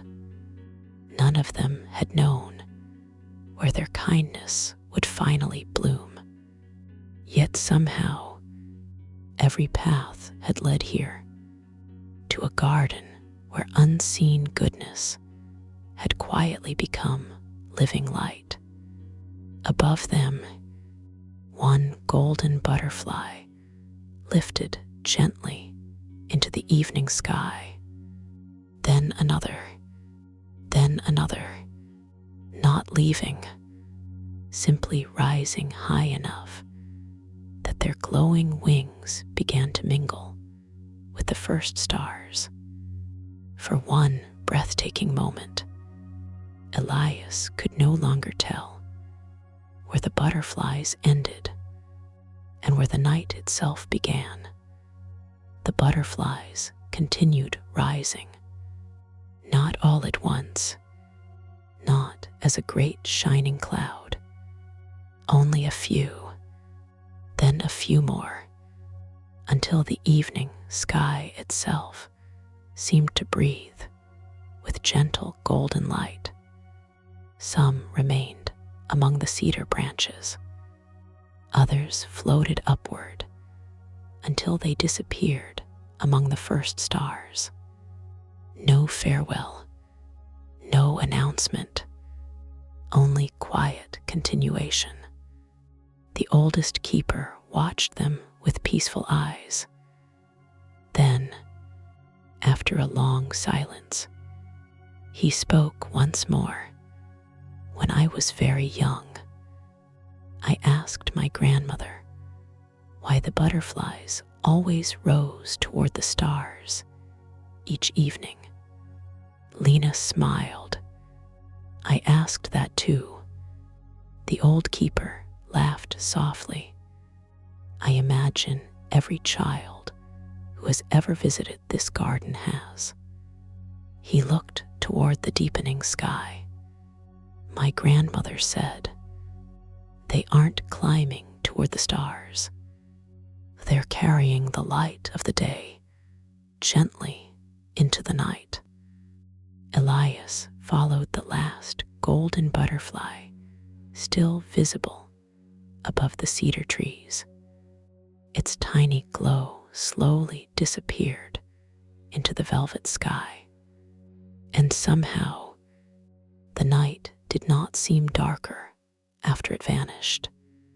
It seemed warmer. The keeper slowly stood. He looked toward the empty place beside Arya on the bench. The butterflies still rested there peacefully. He smiled. Every evening, someone sits there. Elias looked around, but no one has. The keeper nodded. Exactly. He stepped quietly toward the bench. Without disturbing a single butterfly, he rested one weathered hand upon the empty seat. This place isn't waiting for a person. It's waiting for the moment someone realizes they already belong. The words settled through the grove like falling cedar needles. Elias looked at the empty place once more. Then, Without planning to, he slowly walked forward. The butterflies did not move. He paused beside the bench, looked at Aria. She simply smiled, a quiet smile that seemed to say, "There's still room." Very gently, Elias sat beside her. Not one butterfly flew away. Instead, they slowly opened their wings. Golden light spread softly across the old cedar bench, across Elias' hands, across Aria's cloak, across the ancient tree behind them. The entire grove seemed to glow, not brighter, only deeper, as though every unseen kindness planted across countless generations had quietly gathered for one peaceful heartbeat. No voice spoke, no magic appeared, no miracle demanded attention, only belonging, simple, complete, enough. Elias looked toward the stars, shining beyond the cedar branches. For the first time since he had entered the hidden library, he no longer felt like a traveler passing through wonderful places. He felt like someone quietly helping to care for them. The blossom lantern resting beside him responded almost immediately. Its familiar silver gold light grew warmer, not stronger, warmer then. Something extraordinary happened. From the center of its gentle glow, one tiny butterfly slowly emerged, not made of light, not made of flowers, a real butterfly. Its wings shimmered with soft gold, crossed by the faintest silver lines, the same silver markings Elias had seen upon the elder butterfly that morning. It rested quietly upon the lantern's handle, looked once toward Elias, then lifted gently into the evening sky. No one seemed surprised. Lyra simply smiled through quietly shining eyes. "The garden has finished welcoming you." The little butterfly rose peacefully above the ancient cedar. It circled the grove only once, then disappeared into the countless golden wings, already carrying the day's gentle light toward the waiting stars. Far beyond the valley, another bell rang, softly, warmly, not calling anyone away, only reminding every traveler that somewhere beyond tonight, another quiet doorway inside the hidden library was already beginning to open. Night settled gently over the garden, not suddenly, not with darkness, only as though the sky itself had quietly wrapped a soft blue blanket around the valley. The last golden butterflies disappeared among the stars. Those remaining beneath the ancient cedars folded their luminous wings and rested peacefully upon flowers, branches, and moss-covered roots. Nothing within the garden truly fell asleep. It simply became quieter. The old keeper slowly rose. His gentle smile remained exactly the same. As every day ends, he said softly, "Another begins somewhere else. He bowed his head toward the ancient cedar, then toward the empty bench, finally toward Elias. No farewell was spoken, only gratitude. Then, carrying his little woven basket, the keeper quietly walked back into the trees until the night gently welcomed him from sight. Lena yawned, a wonderfully unashamed little yawn. She covered her mouth with both hands. Lyra laughed quietly. The garden always makes visitors sleepy. Lena smiled. It reminds us of what? Elias asked. That even beautiful days need rest. The answer felt so perfectly simple that no one tried to improve it. Arya slowly stood from the bench. As she did, the butterflies resting upon the empty place lifted together, not frightened, simply making room. They circled once around the old cedar, then settled quietly upon its great roots instead. The bench was empty again, ready, waiting, exactly as it had always been. Elias looked at it one last time. He understood now. It was not a monument to those who had already arrived. It was a promise to those still searching, far beyond the grove. The first tiny lanterns of the garden began glowing among distant cottages.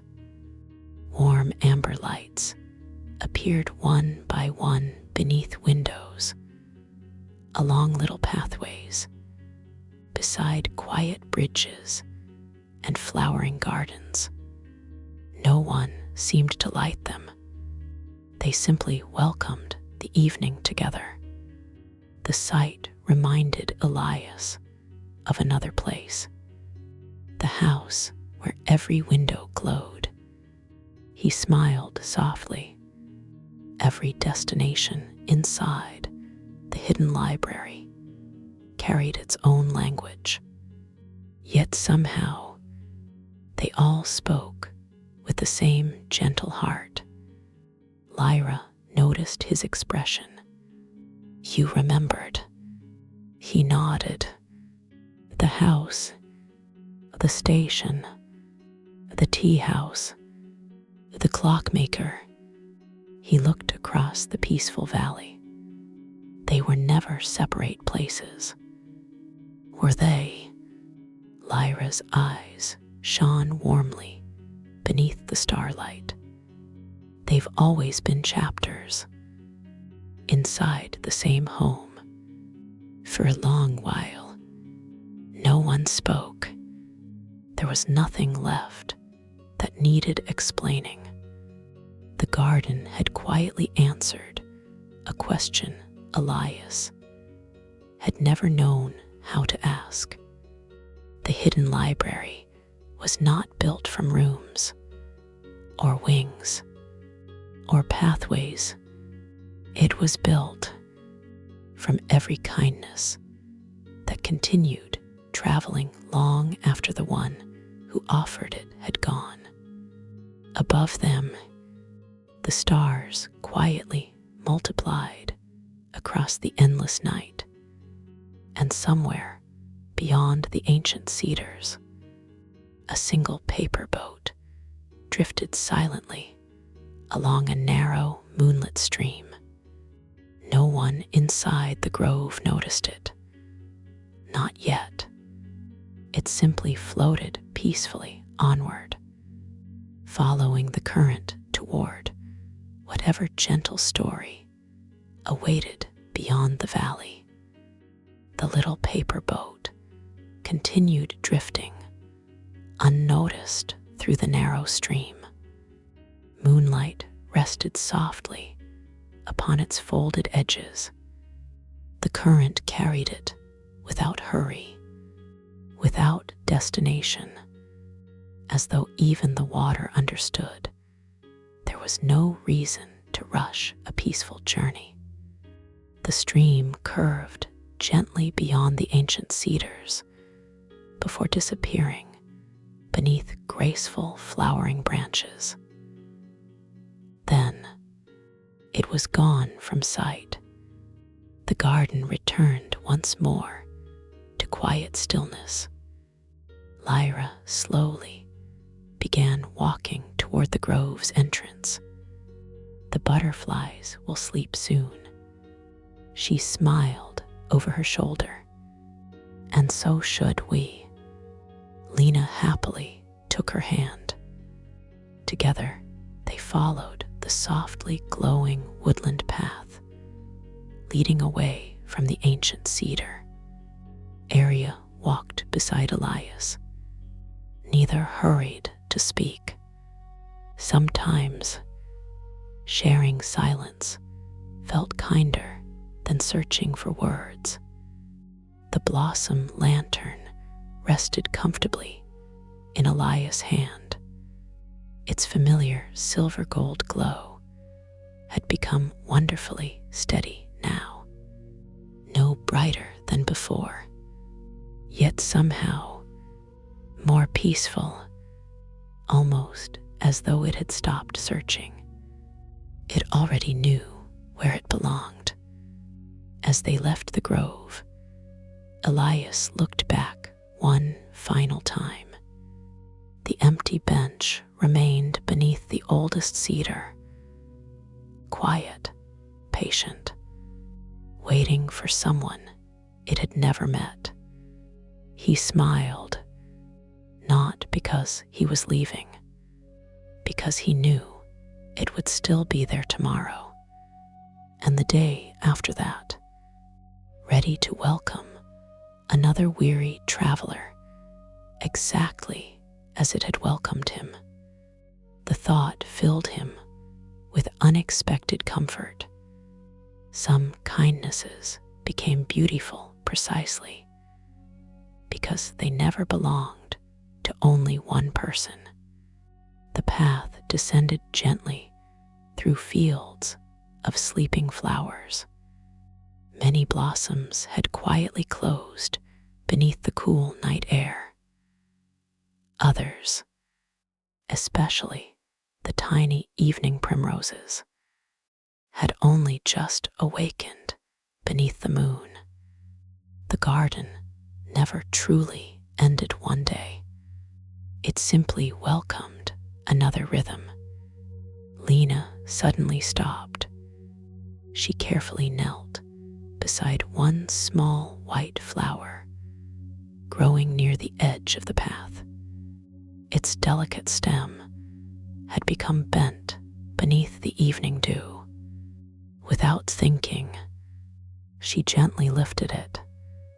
She pressed a tiny pebble beside the stem to help it stand upright, then smiled. There, she stood again. No one praised her. No one applauded. She hadn't done it to be noticed. She had simply seen something small and quietly helped. Elias smiled to himself. Hours earlier, he would have admired the butterflies. Now, he noticed the flower. Perhaps that was how the garden truly changed people, not by teaching them to search for miracles, but by helping them notice the gentle ones already waiting all around them. Ahead, warm lanterns glowed beneath the windows of the little cottages where the keepers lived. The soft fragrance of fresh bread drifted peacefully through the cool evening air. Somewhere nearby, someone quietly laughed. Another traveler gently closed a wooden gate. A kettle softly sang from an open kitchen window. Nothing magical happened, yet everything felt quietly extraordinary, because every small moment carried the same invisible thread. Care. The hidden library had many beautiful destinations, magnificent halls, moonlit observatories, floating lantern rivers, ancient stations, endless gardens. But tonight, Elias understood something he would quietly carry with him long after leaving the valley. The greatest magic had never lived inside any destination. It had always lived inside ordinary kindness offered before anyone thought to ask. And perhaps that was why every doorway inside the hidden library always felt like coming home. They reached the little cottages just as the first stars filled the entire sky. Warm lanterns glowed beneath every wooden porch. Tiny gardens surrounded each home. Lavender, rosemary, chamomile, white jasmine climbing quietly along old cedar walls. The fragrance drifted gently through the cool evening air.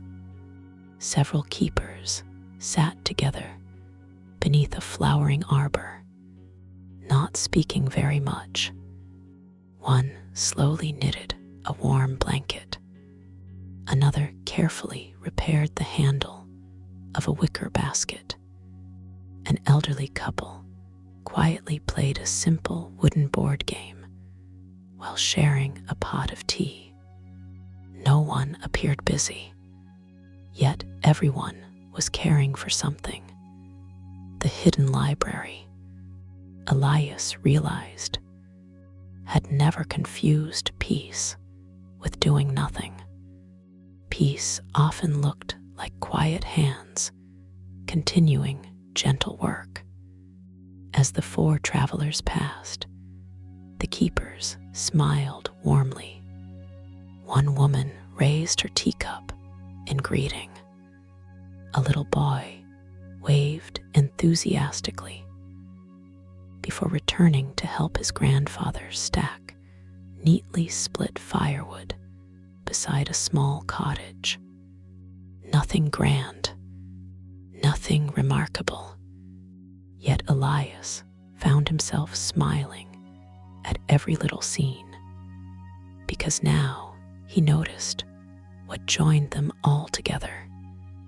No one worked alone, even when only one pair of hands was visible. Someone else's kindness could always be found nearby. A repaired basket, fresh flowers in a window, a swept path, a waiting chair beneath a lantern. The garden had become beautiful, one quiet kindness at a time. Lena suddenly slowed. She looked toward a tiny wooden gate that stood slightly open. Without hesitation, she walked over. She gently closed it, not tightly, just enough that the evening breeze would not swing it through the night. Then she quietly returned. Elias smiled. "You notice everything." She shook her head. "No, I only notice the little things." Lyra smiled softly. "The little things become everything." Again, the garden offered wisdom so gently that it almost arrived unnoticed. Ahead, a narrow stone bridge crossed the same little stream that wandered through the valley. Moonlight shimmered across its peaceful surface. The current moved slowly, softly, almost without sound. Elias paused in the middle of the bridge. He looked into the water. The reflection of the stars drifted beside him. For one quiet moment, he imagined every act of kindness he had witnessed that day. The tiny flower supported with a pebble, the bowl of water beneath the willow, the seeds planted for strangers, the empty place upon the bench, the little gate now resting peacefully closed. Each one seemed impossibly small, yet together they had transformed an entire valley. He smiled to himself. Perhaps the hidden library had never been built by extraordinary people. Perhaps it had simply been built by ordinary hearts, repeating gentle choices. For a very, very long time, a soft splash interrupted his thoughts. He looked downstream. For only a heartbeat, he caught sight of something pale, drifting quietly beneath the moonlight. A little paper boat. It floated silently beneath the bridge, neither slowing nor hurrying. Its tiny folded shape carried no lantern, no passenger, only the quiet confidence of someone who trusted the river. Before Elias could look more closely, the little boat disappeared beneath the overhanging branches farther downstream. He smiled. Some journeys, he thought, didn't announce themselves. They simply arrived when it was finally time to follow them. The little paper boat slipped quietly from sight. The stream curved gently through reeds and moonlit grasses until only the soft whisper of flowing water remained. Elias stood upon the bridge for another peaceful moment. He did not wonder where the boat had come from, nor where it was going. Some journeys, he had learned, became more beautiful when allowed to remain wonderfully unknown. Aria stepped beside him. She rested her hands lightly upon the smooth cedar railing. For a while, they simply watched the moon resting upon the water. Then she smiled. When I first came here, Elias looked toward her. I thought the hidden library would eventually show me the most beautiful place in the world. And did it? She laughed quietly. No, it showed me something better. What? She watched the little ripples drifting beneath the bridge. It taught me that beauty isn't somewhere. It's someone. Elias listened. The place only becomes beautiful because of the hearts willing to care for it. He found himself looking back toward the cottages. Tiny lanterns glowed peacefully in every window. The keepers continued their quiet evening routines. No one believed they were protecting magic. They were simply living kindly. Perhaps that had always been enough. The four companions continued walking together. The path gradually climbed one final gentle hill, overlooking the entire garden. From there, the valley stretched beneath them like a peaceful dream.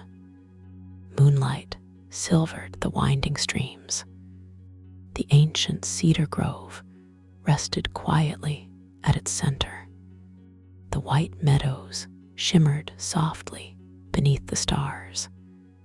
Tiny cottage lanterns glowed like warm constellations scattered across the earth. And everywhere, golden butterflies rested peacefully among flowers and trees. The garden seemed to breathe, slowly, calmly, as though the entire valley had settled into a deep, contented sleep. Lena sat upon the soft grass. She hugged her little cedar cone gently against her knees. "Will the butterflies remember us tomorrow?" she asked. Lyra smiled. "They already do. But tomorrow," Lena whispered, "new travelers will come. They will. They'll think they're discovering the garden." Lyra nodded. "They will." Lena smiled happily. "And we'll know." The garden was already waiting. No one answered, because she was right.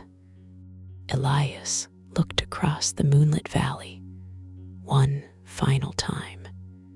He realized something wonderfully comforting. The garden had never needed him, yet it had welcomed him completely. There was no greater kindness than that, to open one's heart without asking someone to become anything other than who they already were. The blossom lantern glowed warmly beside him, not calling him onward, not urging him to leave, only quietly sharing the peaceful silence. Above them, a shooting star crossed the night sky. None of them made a wish. The evening already felt wonderfully complete. For a little while longer, they simply remained together upon the hill. 4 quiet travelers, 1 sleeping garden, and countless unseen kindnesses, continuing their gentle journey beneath the endless stars. The night grew wonderfully quiet. One by one, the little cottage lanterns softened behind their windows. The garden rested peacefully beneath its blanket of stars. No bell announced the end of the day. No voice wished anyone good night. The valley simply understood. It had become time for rest. Lyra gently stood. "So," she said with her familiar warm smile, "shall we walk home?" Elias looked at her. For the first time that day, he realized she had never once said, "Follow me." She had only ever walked beside him. He smiled. "I'd like that." The narrow path wound peacefully down the hillside. The 4 companions walked together beneath silver moonlight, while the blossom lantern cast a gentle pool of warm light around their footsteps. No one hurried. No one lingered. The pace felt exactly right. As they reached the edge of the valley, the butterflies became fewer, not because they had disappeared, because they had quietly returned to wherever butterflies dreamed. Only one remained, the tiny silver-veined butterfly that had first emerged from Elias' blossom lantern. It floated ahead for a few peaceful moments before settling gently upon the old wooden sign standing beside the garden's entrance. Its weathered cedar surface carried only 4 simple words. The garden of golden butterflies. The little butterfly rested there quietly. Then, without sound, it folded its wings. Its soft golden light slowly faded until it looked no different from any ordinary butterfly sleeping beneath the moon. Elias smiled. Perhaps the greatest magic had never wished to appear extraordinary. Perhaps it had always preferred to become part of the ordinary world. They stepped beyond the garden. The quiet valley remained behind them. Yet strangely, it no longer felt as though they were leaving it. Something gentle had come with them. Not flowers, not butterflies, not even memories, only a quieter way of seeing. The familiar woodland path gradually returned. Ancient trees welcomed them with soft shadows dancing beneath the moonlight. Far ahead, beyond the peaceful forest, the hidden library slowly came into view. Its countless warm windows glowed against the deep blue night, exactly as they had on the evening Elias first arrived. It looked no larger than before, yet somehow it felt infinitely deeper. As they approached the great doors, Elias paused. He turned once more toward the distant valley. The garden could no longer be seen, only moonlit hills resting peacefully beneath the stars. He placed one hand gently upon the handle of the blossom lantern. Its silver gold light answered with one soft pulse, almost like a quiet heartbeat. He smiled. Thank you. He wasn't certain whether he was thanking the garden, the butterflies, the keepers, or every gentle heart that had quietly cared for the hidden library long before he arrived. Perhaps he was thanking them all. The great library doors opened without a sound. Warm golden light welcomed the 4 travelers home. As Elias stepped across the familiar threshold, he noticed something waiting quietly upon the old cedar table beside the entrance. A small folded paper boat, perfectly dry, though no rain had fallen. It rested beside a handwritten note. No name, only a single sentence. Some journeys begin by following the river. Others begin by becoming gentle enough to notice it. Elias looked toward Aria. She smiled knowingly. Toward Lyra, she simply bowed her head. Toward little Lena, she grinned. I wondered when it would arrive. The paper boat remained perfectly still. It asked for nothing, promised nothing. It simply waited, patiently, until another quiet evening when the hidden library would open. Yet another peaceful doorway for a traveler ready to continue. Outside, far beyond the library's glowing windows, the first light breeze of a new dawn began stirring somewhere beyond the sleeping hills. And deep within the hidden library, another story had already begun waiting. Somewhere beyond the noise of ordinary evenings, a quiet garden is still resting beneath the stars. Its butterflies have folded their golden wings.